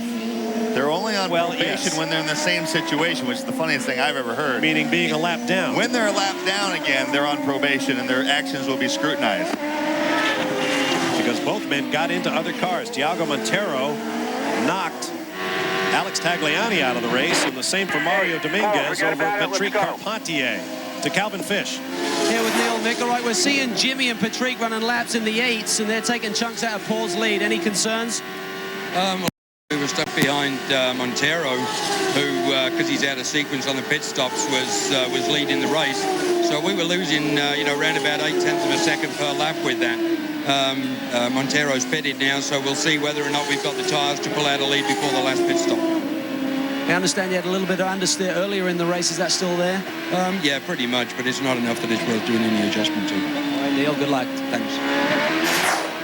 I was about to say that steering wheel looks pretty steady in Paul Tracy's hands, and then he had that big twitch just over the brow there at turn 9. There's a little wheel spin from that same spot of the racetrack. That's looking out the back of Ryan Hunter-Reay's car at his teammate Jimmy Vasser, and Jimmy just turned the fastest lap of the race, a 1:08.3. Absolutely flying. And look at the rate he's catching up his teammate. Careful. Jimmy Vasser, like Paul Tracy, has never won here at Mid-Ohio. His best finish was second back in 1996, the year he won the championship. They need to tell Jimmy that they're taking the best guys off his crew every weekend. And just leave them on. He is fired up. He was really down yesterday. Felt certain he would have had the pole. Then when they robbed some guys off his team, was not real happy about that, I don't think. The only former champion in the field. I say this about Jimmy Vasser. Every team he has ever been with, and there are a bunch, have nothing but good things to say about him. At Rahal, at Patrick, the former Ganassi team, many of whose former members are working for other teams this year in the series. Everybody loves to have Jimmy Vasser in their team. Here's a look at the fastest laps of the race. And by 0.4 of a second, Jimmy Vasser has run quicker than Patrick Carpentier, the next fastest driver. We'll take another break. We are 10 laps from our next round of pit stops. Stand by for more live from Mid-Ohio. Coming up tonight here on Speed Channel, Speed News NASCAR edition with 30 minutes of all the news from Watkins Glen this weekend. That's at 7 p.m. Eastern Time. Then it's Speed News Sunday, 30 minutes of all the rest of the news from the world of motorsports. And then NASCAR Victory Lane at 8 p.m. John Roberts on NASCAR Victory Lane. Lee Diffie and Ralph Shaheen will have your speed news for you only on Speed Channel. Welcome back to the Mid-Ohio Sports Car Course. Big fluffy summertime clouds overhead. The sun peeking in and out, but no chance of rain the rest of the way. I'm Bob Varsha with Tommy Kendall, Derek Daly, and Calvin Fish. Paul Tracy is the race leader in a 1-2 for Players Forsyth. Then the 2 American Spirit Team Johansson cars, Ryan Hunter-Reay and Jimmy Vasser. But Tracy is in a bit of trouble. His last lap was a 1:09.3. Carpentier's was a 1:08.6. Took 0.7 off in that lap, and he told the crew, that is as fast as I can go. The 9.3 makes it, the 3 guys behind him are all quicker than Tracy. So whether that's just because he picked up some rubber on his tires or what have you, but he doesn't have the pace at this point. And because every team in the scanner in the pit lane has a scanner, they're listening to what 1.3. They heard what Tommy Kendall just said. So everybody in the field is shortly going to know that the race leader may have a problem. Another 5/10 taken off that lap. So a number of things could be happening. One, by running stuck behind Montero and having a bit of a cushion in hand, he might not have generated as much tire temp and as much pressure on this set of tires, which would mean after this next stop, he should be in good shape again. Another 7. 7 laps. 7 laps until we stop. They're the two players, Forsyth teammates. Hunter Ray and Vassar are about 7 and 7.5 seconds behind these two. One thing that's also difficult to do is when you back your pace off a little bit, when you have a cushion early in the race, when you have to pick it back up again mentally, it's difficult to do to get back into that rhythm. Of course, Carpentier has just been hammering it from the word go. He came out in front of Jourdain and Hunter Ray on that last stop, and so he's just been running one lap after another, just like a qualifying session. And look at that, still 0.8 of a second. Tracy was able to answer back about the same lap time that time. But Hunter Ray and Vassar took about 0.5 seconds off of the race leader. And we're being told that Thiago Montero is going to be given a drive-through, which is going to negate any of the good that he's been able to do on that strategy. And that was for the squeeze we saw him put on Mario Dominguez when he was on cold tires, trying to get up to speed and keep Dominguez behind him. Put Dominguez almost in the dirt on the back straightaway. There is Montero serving his penalty. That is a very, very move on the backstretch. Let's take a look at it. There's Montero in the orange and blue car, the colors of team owner Emerson Fittipaldi's helmets. There's Dominguez, tried outside, then looks inside. Now watch as Montero squeezes Dominguez over. A few years ago, I think it was P.J. Jones moved Michael Andretti over there. The result was Andretti pinwheeling into the gravel trap outside turn 3. Scary moment. Let's get more now with Derek. With Emerson Fittipaldi, who won here 3 times, your driver has been given the penalty. You've watched it on the replay. It was quite an aggressive move. Do you have an opinion? Well, I think Thiago defended the position, but he never tried. He moved only once, like the rules are. I think it's ridiculous what they done. I'm really upset because, you know, he's a young guy and he took all the motivation of the race for one move. He didn't make anything dangerous, just ridiculous. Okay. Jamie Dingman, his co-team owner, just tapped Emerson on the shoulder, said, come back here. I don't think Emerson realizes you're not allowed to make that even that one move. Exactly, Derek. That rule was changed this year. You are not allowed to move over on someone. I was going to say 6 races ago, or at the start of the year, that's business as usual. Old habits are hard to break, I guess. Speaking of breaks, we'll be back in just a moment after one. Here's a look at some of the highlights thus far in today's Champ Car Grand Prix of Mid-Ohio. A slightly ragged start, got very wild, headed down into the first corner as all the drivers jockeyed for position in their 750 horsepower Champ cars. Adrian Fernandez taking a defensive maneuver off into the grass and back on, unharmed. Big problems for the points leader, Bruno Junqueira. Punted off the racetrack by Oriol Servia. Tried a very aggressive move up the inside. Servia was done. Junqueira was able to get back into the race, but he is running 2 laps down and out of the points. In the pit shuffle, Michel Jourdain was able to pick up a spot on Ryan Hunter-Reay with a quick stop. Patrick Carpentier did the same, while Jourdain was momentarily delayed in his spot. So we've had a number of position shifts in the 2 of an anticipated 3 pit stops in this race. And the mover, shaker, and overtaker of the race thus far has been Jimmy Vassar, who started 14th and currently runs 4th. He's making a pit stop, Derek Daly. Tires are on, there's the fuel. Jimmy said the car is great. Fill me up, let me go. And it's interesting to note that that car was actually a Reynard that was run last year by the Players Forsyth team. So for a while there, while Ryan Hunter-Reay and Jimmy Vassar were running together in 3rd and 4th, behind the current Players Forsyth Lolas of Paul Tracy and Patrick Carpentier, we had 4 current or 4 former players' Forsyth chassis running in the top 4 positions of the race. Calvin Fish. Bob, I just asked Jerry Forsyth, I said, are you sorry that you sold those 2 Reynards? He said, yes. I spoke to Stephen this morning. He said, I want them back. Well, much like Bridgestone, he actually didn't sell them. He leased them to Stefan in a super sweetheart deal, actually, to help get the car count up for CART. So the lease payment on those is about what you'd pay for a 745 BMW or something like that. Pretty smoking deal for Stefan. On board with race leader Paul Tracy, who has been able to carve out a little bit more of a lead again. That lead was coming down and down and down, but he's now turning laps quicker than the cars behind him, and he's opened it back out again to 2.8 seconds. And that adds some credence to the theory that it might be related to tire pressure. But say what you want, Paul Tracy is a tremendous competitor. They're saying go faster, go faster. They're taking huge chunks out of his lead, but he just would not give up. Whether it was the car coming right, the tire pressures, or him just adjusting something, he's been able to respond. Every time this year he's been challenged, and he was challenged big time with his 0-point weekend at Elkhart Lake. He's responded in a big way. Pit stops coming. Oh, there's Mario Dominguez going slowly on the backstretch.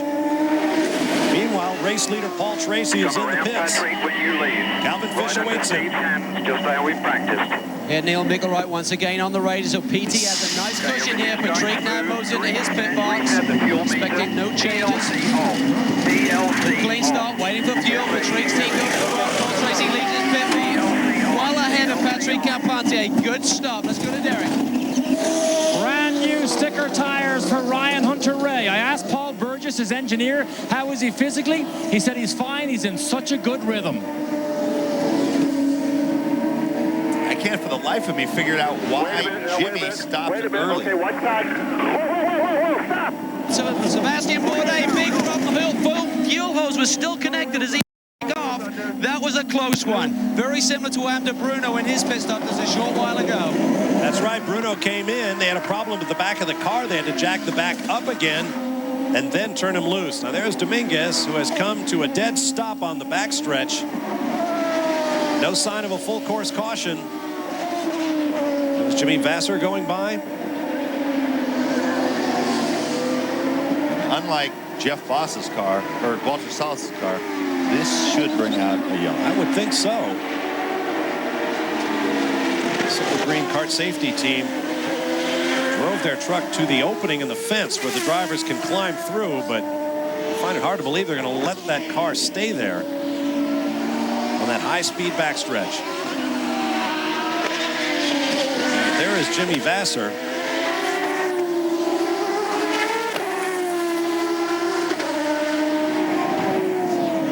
Trying to crunch the numbers in my head as to what Jimmy's going to have to do pit-wise the rest of the way. 19 laps to go. He should be done.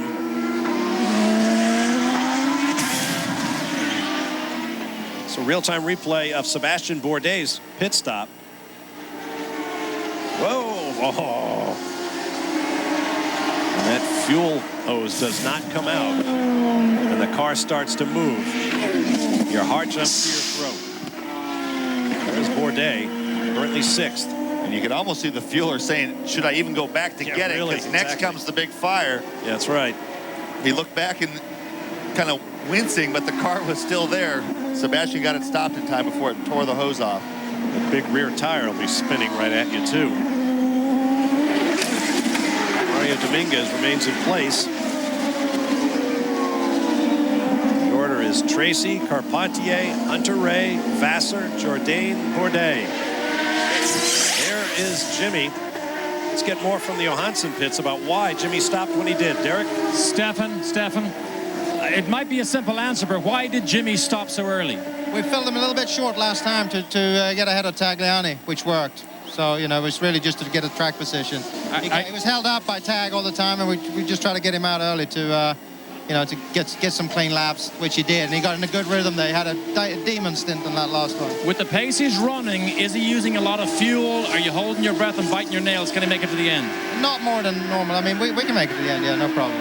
You sure? Yeah, absolutely. Thanks. Always give him a second chance, Derek.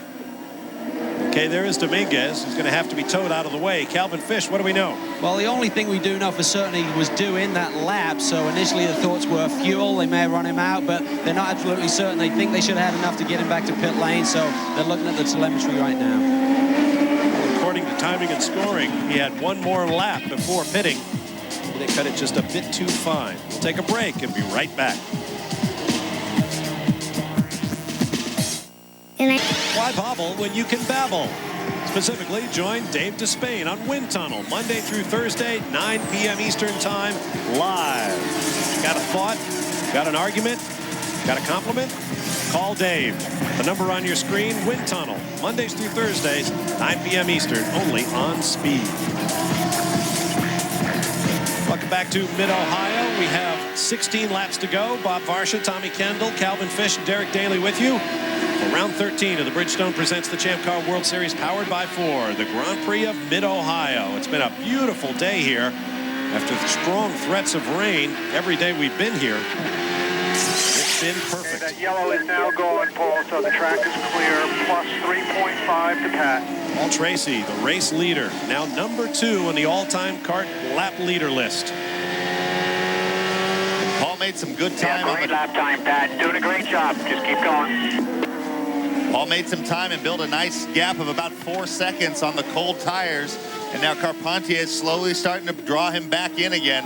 2/3 of a second a lap. And this is the point, 14 laps to go on the toughest track on the circuit.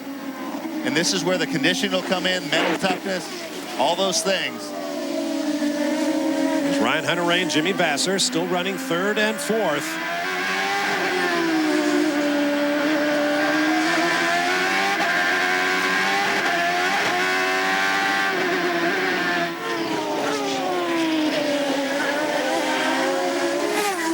Vasser, a little wiggle off turn 9. Whenever Jimmy needs to close a gap, he's able to, but he kind of, when he got up behind Hunter-Reay, it seemed to, the turbulence or what have you, he hasn't been able to mount a charge on his teammate. There's Max Pappas getting reports of smoke from the car, although I haven't been able to spot any. Derek Daly, what can you tell us?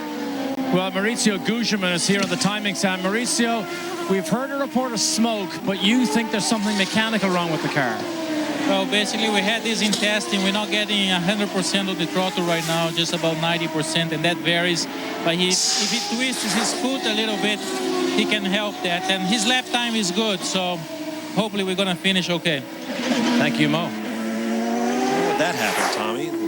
Throttle pedal get hung up or something? Could be the pedal stop. If the pedal stop lines up with something that's not exactly flat, if they twist the pedal, it might offset, whether it's a stud or a screw. If the pedal stops on the back of the pedal, it might hit a slightly different spot. That's the only thing I can figure. And another problem for Mad Max.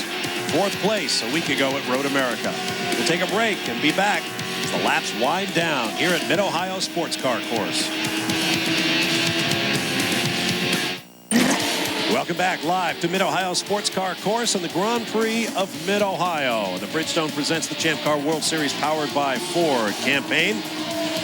You've already heard about A Taste of Kart. Well, another annual feature this weekend is the big softball game between the TV crew and the kart officials. The white hats from the TV crew fell in front of the black hats of kart officialdom, 22-20 in a pitcher's duel for all 10 innings.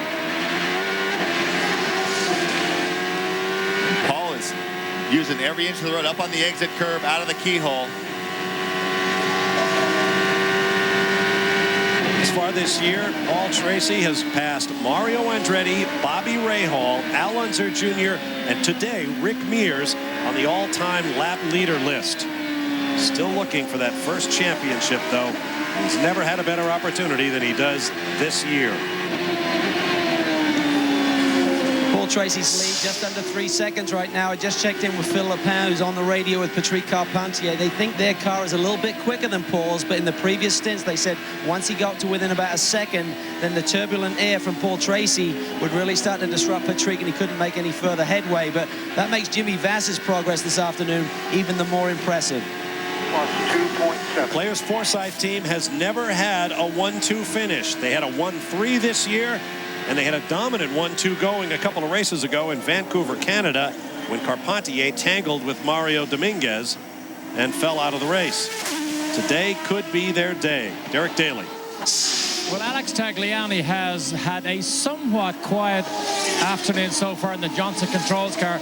Paul running 7th. Hasn't been spectacular, hasn't been good or bad. No, it's been kind of a mediocre day. And for the second time, we've come up on a car that just kind of obstructs our momentum. He's a lap down, but apparently he's too good to move over. When you're a lap down, the right thing to do is get out of the way instead of slowing down. I saw you pointing over to race control. That was obviously gestures to say that. Well, we've made our suggestions to race control, but apparently if you're running up front, they worry about it. When you're in 7th, they don't worry about it. Thank you. Oh, Jimmy Vasser is off. Is that turn 9? 10-4, you drove quite well, Jimmy. Thanks for the ride. Well, up until that spot, anyway. Good job, Jimmy. Sorry about that. Good job, buddy. That is in turn 9. I think must have lost it under braking for 9. Maybe dumped a wheel off on the entrance. And he was the deficit that he was given by having to stop a few laps early.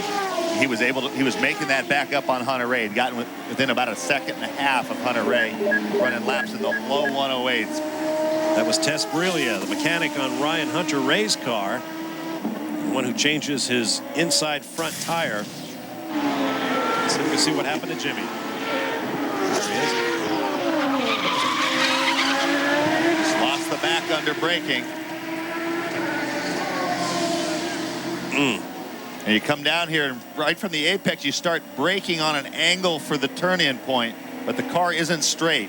So you transfer all that weight to the front wheels. The rear gets light.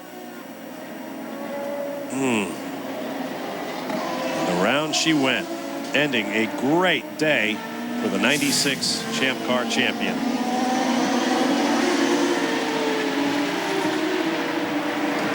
Almost a fitting end of the weekend. It's been such a, frustrating weekend for Jimmy. Kind of how his season's been.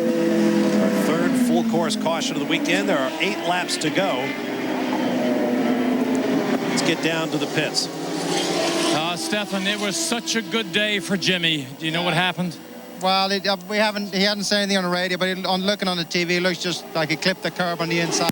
Just got a little bit crossed up and wasn't enough time to catch it. Does it make you think what might have happened if he made qualifying yesterday? I think he would have been well ahead. I mean, he's been the quickest car on the track pretty much all day. But you know what? Ryan's doing a fantastic job out there. They've both done an unbelievable job today. Thank you, Stefan. So the Gale lifter is out there to get Jimmy Vasser out of the way, hopefully quickly, and we'll go back to green. We'll be back in a moment to Mid-Ohio. Stay with us. 7 laps remaining in round 13 of the Bridgestone presents the Champ Car World Series powered by Ford Grand Prix of Mid-Ohio. Bob Varsha, Tommy Kendall, Derek Daly, and Calvin Fish with you. Paul Tracy is up front following the pace car. Being driven this weekend by Trish Hessinger, Gail Truis directing the cars. Let's get down to the pit lane and Calvin. Here with Neil Mickelwright. Neil, cars running 1-2. Paul's in the lead in the championship. Any thoughts of team orders today? Well, obviously, the situation with the team and the championship that we're trying to win certainly comes into play. But at this point, there's no need for any team orders. We'll see when we get going here how many laps are left to go. And if I have to make a call, I will. You didn't really answer the question, mate. Isn't that the point? Well done. All right, there's the field behind the safety car. And when you saw Make sure you get all that rubber off your tires as best you can, for sure. Exactly. I saw huge chunks of buildup coming off Paul Tracy's tires when he was weaving back and forth. And he was complaining loudly on the radio. You could see it on that left rear. Here's a look at our race summary. Paul Tracy, the leader. Number 2 on the CART all-time list now with 62 more laps in the book, 4 lead changes, and 3 full course cautions for a total of 8 laps thus far. They're being given the 1 lap to go signal as Paul works to clean up his Bridgestones in anticipation of this important restart, which will come with 5 laps remaining in the race. There were the 3 leaders to date, Fernandez and Montero, on off-sequence pit strategies. And what that buildup does, I mean, there's just no grip. It's chunks of rubber that have picked up and stuck to the hot rubber. And until that gets cleared off, it's hard to get any grip, but it's also hard to clear it off with no grip. So anything can happen on these restarts. If some guys are able to clean their tires better than others, I mean, Carpentier said before the start of the race, he thought his car was excellent on cold tires. So, I mean, literally anything can happen. Paul being the first guy to get to every corner, he doesn't know how much grip it's going to have. Everybody can kind of gauge off him.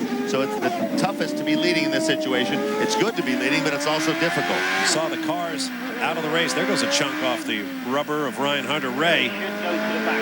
4 cars are being sent to the back. Among them, Bruno Junqueira, who was taken off track and eventually 2 laps down by contact with Oriol Servia. Derek Daly. Stefan Johansson just told Ryan Hunter-Ray, glue yourself to Carpentier's gearbox well before you get to the keyhole, or the carousel. There's Montero going backwards. Like adding insult to injury for Bruno Junqueira, who is still not in the points. Guys. You hear how easily the rear tires spin with that buildup. This is going to be wild for the first half a lap or so. There'll be 5 to go when we go green. It's about the area I would expect Paul to go. Okay, we will be going green. Race car is in. Green, green, green.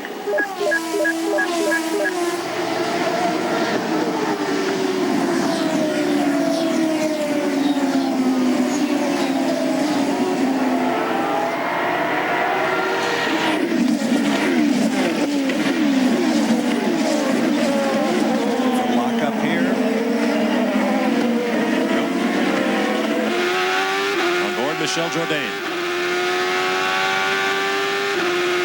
4th place.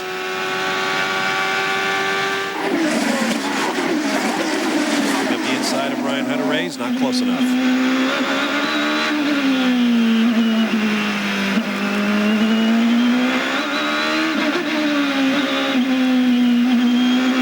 hear how little throttle they're running compared to when the tires are hot. Also, a lot of, it looked like Paul Tracy's car was bottoming badly from the lower ride height because of the low tire pressure. Thought it was fluid. Oh, big wiggle from Jourdain. I thought it was smoke coming out of Tracy's car. Turns out it was just, I think, the skid plate rubbing on the ground up over turn 9 now.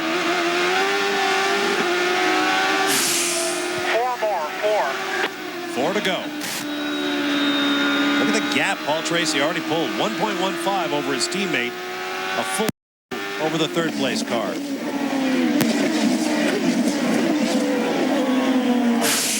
Sebastian Bourdais running 5th.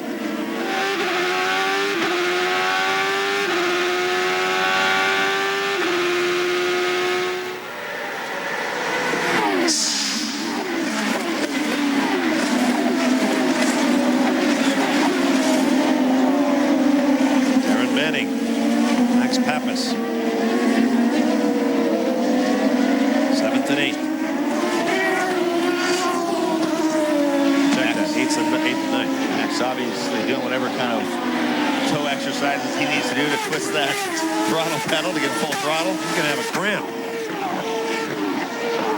Seems like the longer these races go, the more competitive he gets. He's petitioning for 6-hour start races.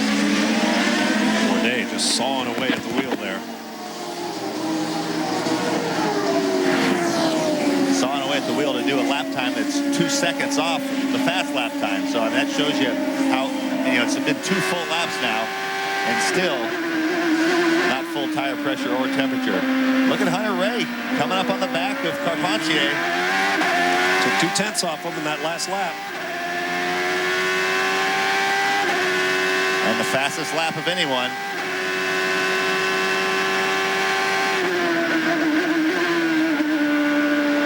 Think he's not hungry? He's on the podium right now, but 2nd place must look pretty good. It would be his first podium if he can hold it.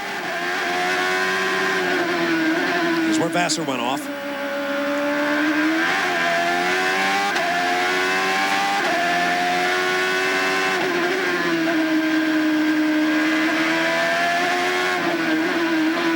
Here's the carousel.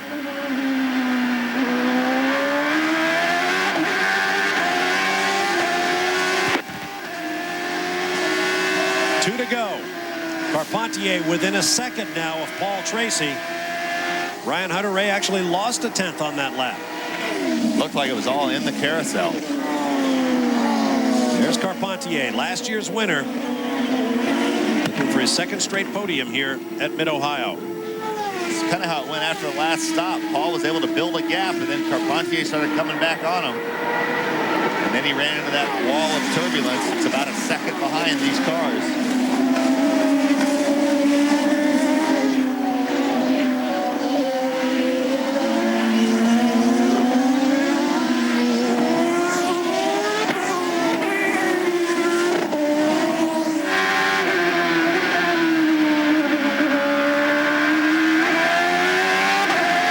Sponsor's pretty happy.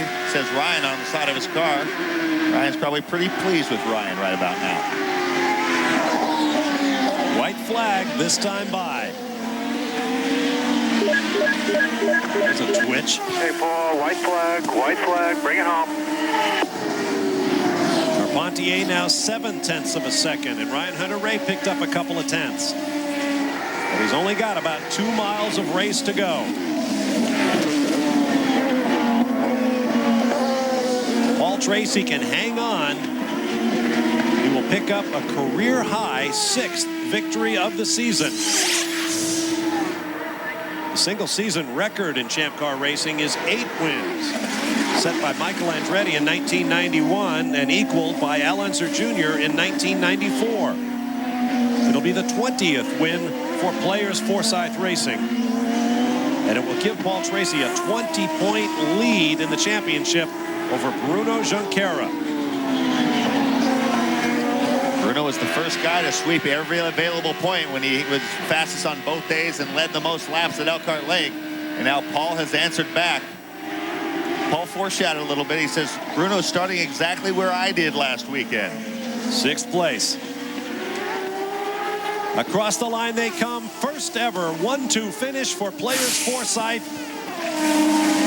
And a 6th seasonal victory that puts Paul Tracy back into the championship lead. Team owner Jerry Forsyth. Great job, guys. Happy for his crew. Hey, Patrick. Thanks, mate. Fantastic job. Good. Well done. And Ryan Hunter-Reay gets his first career podium in 3rd. Let's go to Calvin Fish. Down here with Jerry Forsyth. Jerry, you've won here before. You've never had a 1-2 in Players history. How about it today? That's fantastic. I'm really proud of the team, Paul and Pat, for Mr. Bexton and the Players team out of Canada. I'd like to send a message to the Canadian government, who's mandated that this team can no longer exist after October 1st. They've represented Canada extremely well for many, many years. And it's unfortunate that they can no longer sponsor this race team. I can't wait till the elections come in Canada, because the politicians up there don't give credit to the residents, and I can't wait to see them voted out of office because of this. They lost the Formula One race this last week, and I guarantee when contract negotiations come about for the kart race, they're going to lose that too. I tell you, Porky's winning races, he'll be president anyway. Thank you.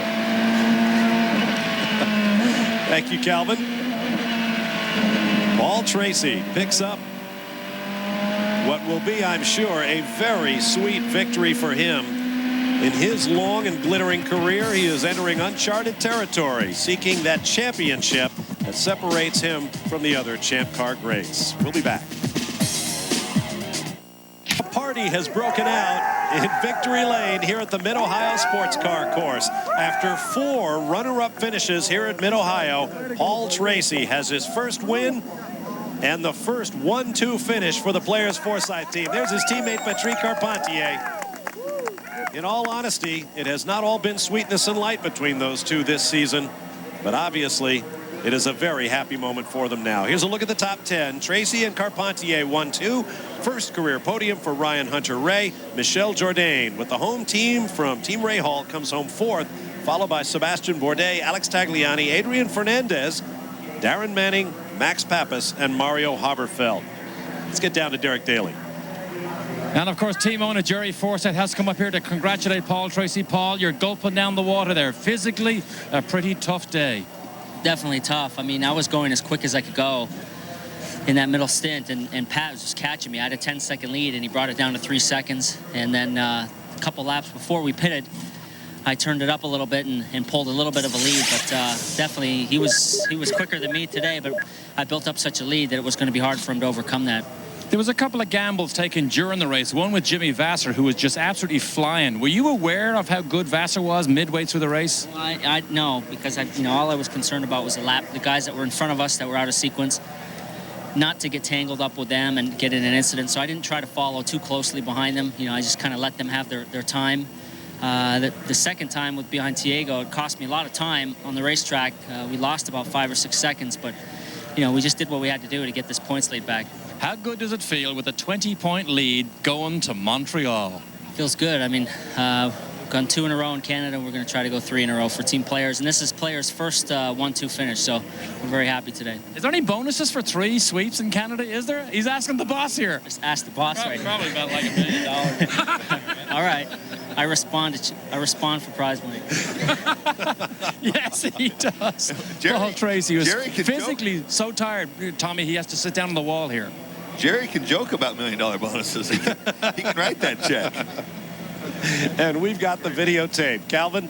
Well, down here with another very happy players driver, Patrick Carpentier. 3rd year in a row you stand on the podium, first last year, but a great battle today. You had one really fast race car. Yeah, man, that thing was fast, and I wanted to run naked on the track, and I was thinking about that, and I said, I want to run, and I lost a bit of weight, and I got a suntan. I was ready for it, but couldn't do it. But, man, what a great race car. These guys had fast pit stop, and today I said, I'm a bit far in the championship, so I'm going to go race by race and just give everything I have. And if I don't finish this thing, I just don't finish it. But paid off today. It was good. That second stop was awesome. It jumped you a couple of spots, got you right into the mix. Yeah, that was fantastic. I gained a spot on the track with Sebastian Bourdais. He said, give us a spot on the track, we'll give you a few in the pits, and that's what happened. Fantastic. I mean, I think I got the best guys in the pit, and often we struggle a bit in qualifying, but with these guys, we're always back up there. Montreal next, coming in on a high, has to feel good.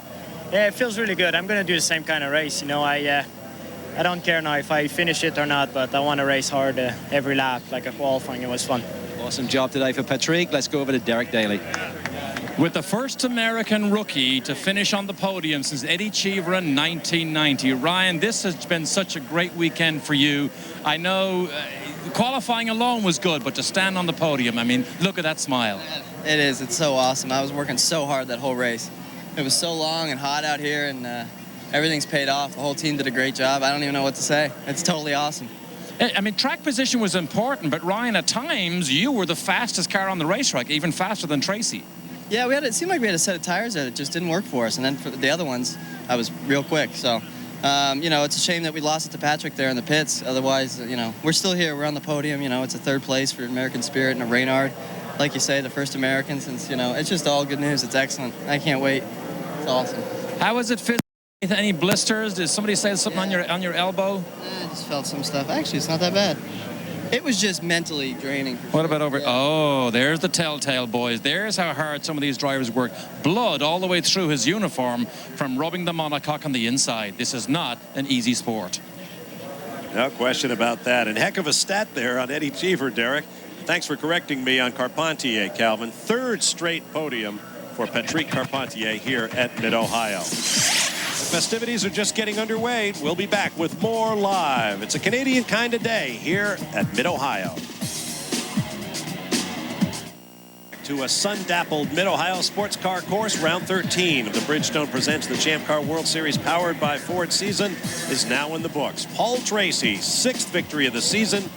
Patrick Carpentier finishes 2nd, Ryan Hunter-Reay 3rd, and Michel Jourdain in 4th. The name you don't see up there, obviously, is Bruno Junqueira, who winds up 13th, adding insult to injury, one position outside the 12 points-paying finishing spots. Now let's take a look at what happened to Bruno Junqueira on a restart as Oriol Servia tried to come up the inside. Back of your screen, there's the orange and white Visteon car, and off the road they go. Now in real time from on board Bruno Junqueira's car.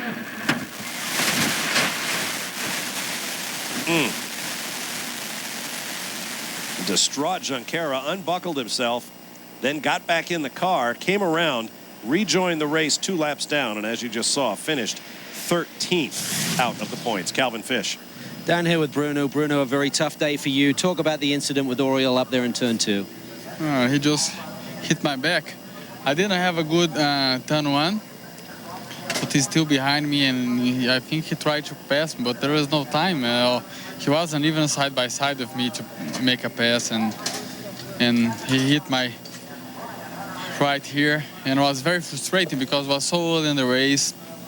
The race is so long, and I really want to finish.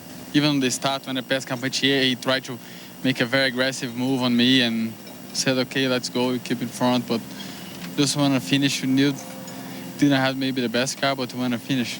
Oriol stated when he came into the pit lane, he thought maybe that you moved a little bit to the center of the racetrack. Is that a consequence of getting through one slowly, Bruno? I mean, did you run your normal line down there? No, I just did turn 1. I realized that I didn't do a good exit, and I stayed inside.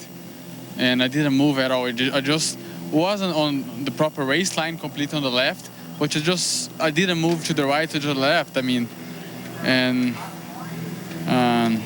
he didn't. I think he didn't analyze. Paul had a very similar weekend last weekend to what you had here today. We've seen how he can bounce back. Is that how you have to look forward to Montreal? Yeah, it's a long championship. Unfortunately, the 23 points that I gained him in North America, he gained here in Mid-Ohio, and we are back 20 points behind, but let's try to do a good race in Montreal. All right, Bruno, he's putting a brave face on. I'm sure he's disappointed. Let's go over to Derek. Indeed, there's a long debrief going on here with Craig Hampson, Sebastian's engineer. Sebastian, every driver is in a seated position right now because it was physically so difficult, but your day, long, tough, hard? No, not so much. It's been more tough because I didn't had the drink bottles functioning. Then I've been a bit dry during the race, but the guys did a good job there. They gave me some water. They prepared a special bottle during the stints. I'm a bit disappointed because we started third and it looks like the whole weekend didn't work quite well. We've been a bit screwed during the qualifying sessions, and the race has not been a bigger success, and that's life, I suppose.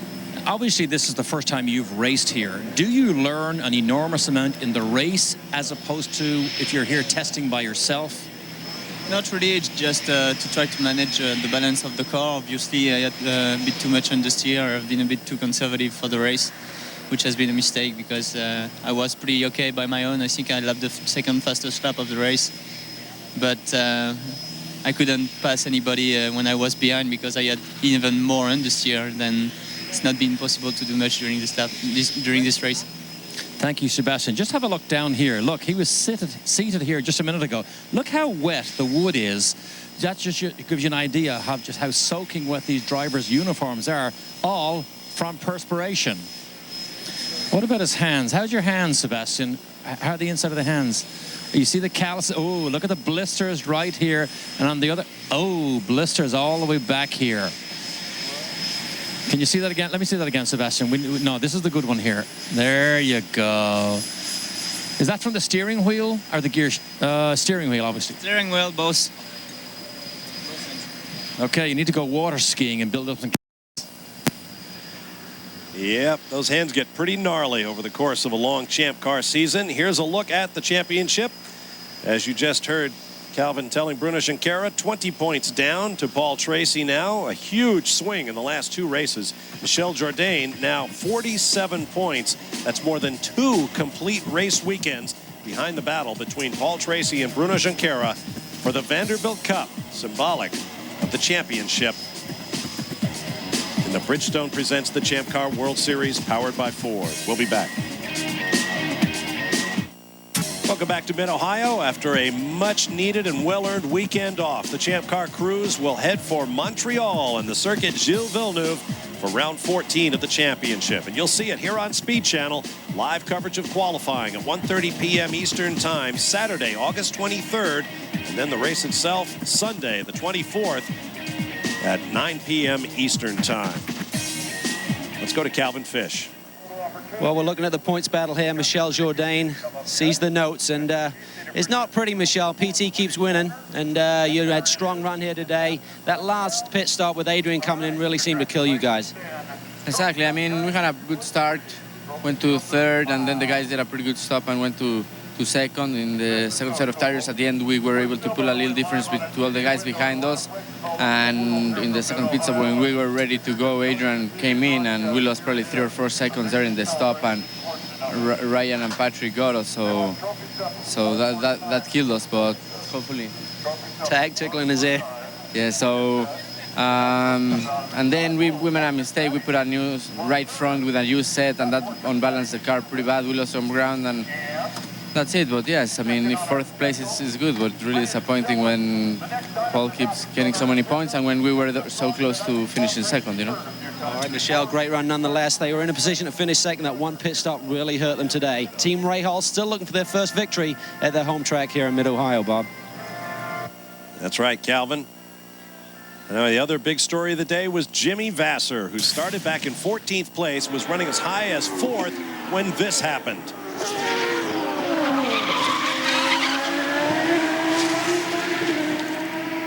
Stefan said he thought he hit the curb, but I don't think he did not hit the curb. Nope. I think you're right about the braking on that fall away corner that gets the back end moving.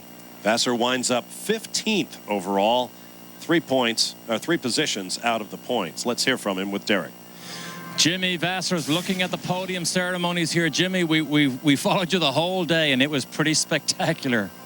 Well, yeah, thanks, Derek. The car was good, and, you know, we shouldn't have started back where we were. You know, we didn't get to qualify. I thought we should have been up probably pole position, but it was a fun race. But, you know, I'm sorry for the boys. I threw it away there at the end. What was it, Jimmy? What actually happened? I think just coming over the rise there at the back, it stepped out on me there. I don't know, there was almost a dirty patch there, like a mud hole or something, but I don't think I was really doing anything different than I've been doing all day, and it just stepped out. My engineer said that set of tires, the pressures weren't coming up equally in all corners, but, you know, still I'm in control of the car. There's no excuse.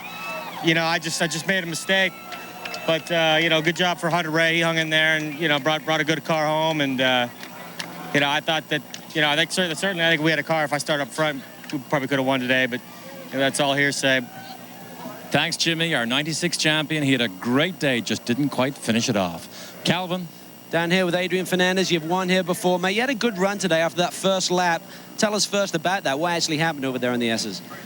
Well, I was going beside another competitor, and he basically never watched his mirrors. 2 times happened, on the start, on the first corner, and then in the other corner. And I was beside him, and basically he just pushed me off the road. Obviously, I didn't want to crash into him, and I went off the road, lost all the positions, went to the back. And basically, with the pit strategy, it really worked for us to be able to get to the front. Great pit stop strategy. The car was fast when we were leading. That's the key, isn't it, Adrian? Today, you had a fast race car, and that's what it's all about. It's all about, we regrouped this weekend. We worked differently than we've been working in the past.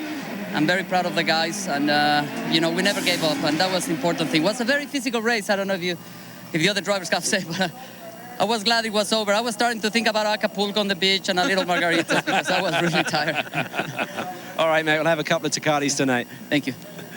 That's a man getting wiser with age, I would have to say. 7th place finish for Adrian Fernandez today. I think he knows exactly who it was, but when he lets himself go, he says, "Stupid Mario Dominguez." So, I mean, that was 2 close calls. I missed the one down on the run into 4.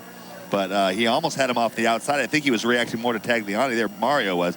But the second time, you know, he just used him up all the way to the outside, coming over the hill, drifted all the way out like Adrian wasn't even next to him, and then Adrian was, and just put him right off into the grass. And as I said, on to a 7th place finish. There's more racing to come here for the crowd at Mid-Ohio. Formula Ford 2000 championship will be on track shortly. Lots of loyal fans sticking around. Now, several races ago, the issue of Alex Tagliani's vacuum cleaner came up. Now, it was kind of a cool story. And we decided that there would be no one better to report it than our own Minister of all things useful and useless on planet TK, Tommy Kendall. Check this out. Tommy Kendall, a man with more racing championships than girlfriends, if you can believe it. Believe it. Man, that's the scary part. Strategery. Who has the best strategery? Oh, my God. I need it tattooed right here. Any ribbing I get, I deserve. Run some smack and back it up. There's a rumor that I've been trying to chase down that you have a pretty trick new vacuum cleaner. That was, this guy shows up at my house and he wants to sell me a Kirby vacuum cleaner. And this vacuum cleaner is doing pretty much everything. You can sand, dry your hair, do massage, clean the carpet. It has a lot of tricks. And the guy that was at the house, he did such a nice presentation, and I was laughing so much with my wife that I had to buy it, right? But then he said, if you referred somebody to me, I would give you a percentage of discount. So I sent him to Jimmy, and Jimmy called me back the next day, and he goes, hey man, that was bad. I had to buy it too. Now, how much is this vacuum that does all that? It's $1,700 for a vacuum cleaner, and you bought one. Yeah, I better do more than vacuum. Yeah, exactly. I mean, the show was amazing from the guy. You can ask my wife, and she will tell you about it. But it was just amazing. Now, from what I know, vacuum cleaners are all about suction. I mean, do they measure? Do they have a RPMs or something? Do they measure suction? This thing, you can use it to blow your floating mattress in the pool. You do shampoo on your carpet. You plug something and you start doing vibration massage, and you can sand your wood table. I mean, I'm telling you, it's pretty trick. Will it suck the chrome off a trailer hitch? And it's chrome too. So bling bling vacuum cleaner. Thank you. All right, man. There you go. Now, we couldn't let that pass without putting our crack research department on the case. And here's what they've come up with. It's a Kirby Ultimate G Series with all of these statistics. But the key one we found out is that while Alex Tagliani says he paid $1,700 for his, you can get it on the internet for about $1,100. I smell a rat somewhere there, TK. I did some more digging this weekend. We might have more on this before we're done. Okay, that'll be the story moving forward to Montreal. And we don't want to leave you today without offering congratulations to our own scooter, Scott Pruitt, who finished second to Robbie Gordon at the Winston Cup race at the Glen today. Of the Champ Car Grand Prix of Mid-Ohio schedule will be Montreal, and we will have live coverage of qualifying for you 2 weeks from yesterday, August 23rd at 1:30 p.m. Eastern Time, and the race on Sunday evening at 9 p.m. Eastern, only on Speed Channel, so join us then. We'll give you a look at the final results. Tommy Kendall, your thoughts on today's race? It's crazy, the ebbs and flows of these races. Paul Tracy, 20-point lead heading into Elkhart. Bruno sweeps. Paul gets a goose egg. Exactly reversed here. The momentum going back and forth. But it seems like no matter what happens, Paul Tracy always gets up off the ground, dusts himself off, and puts in another big performance when he needs to.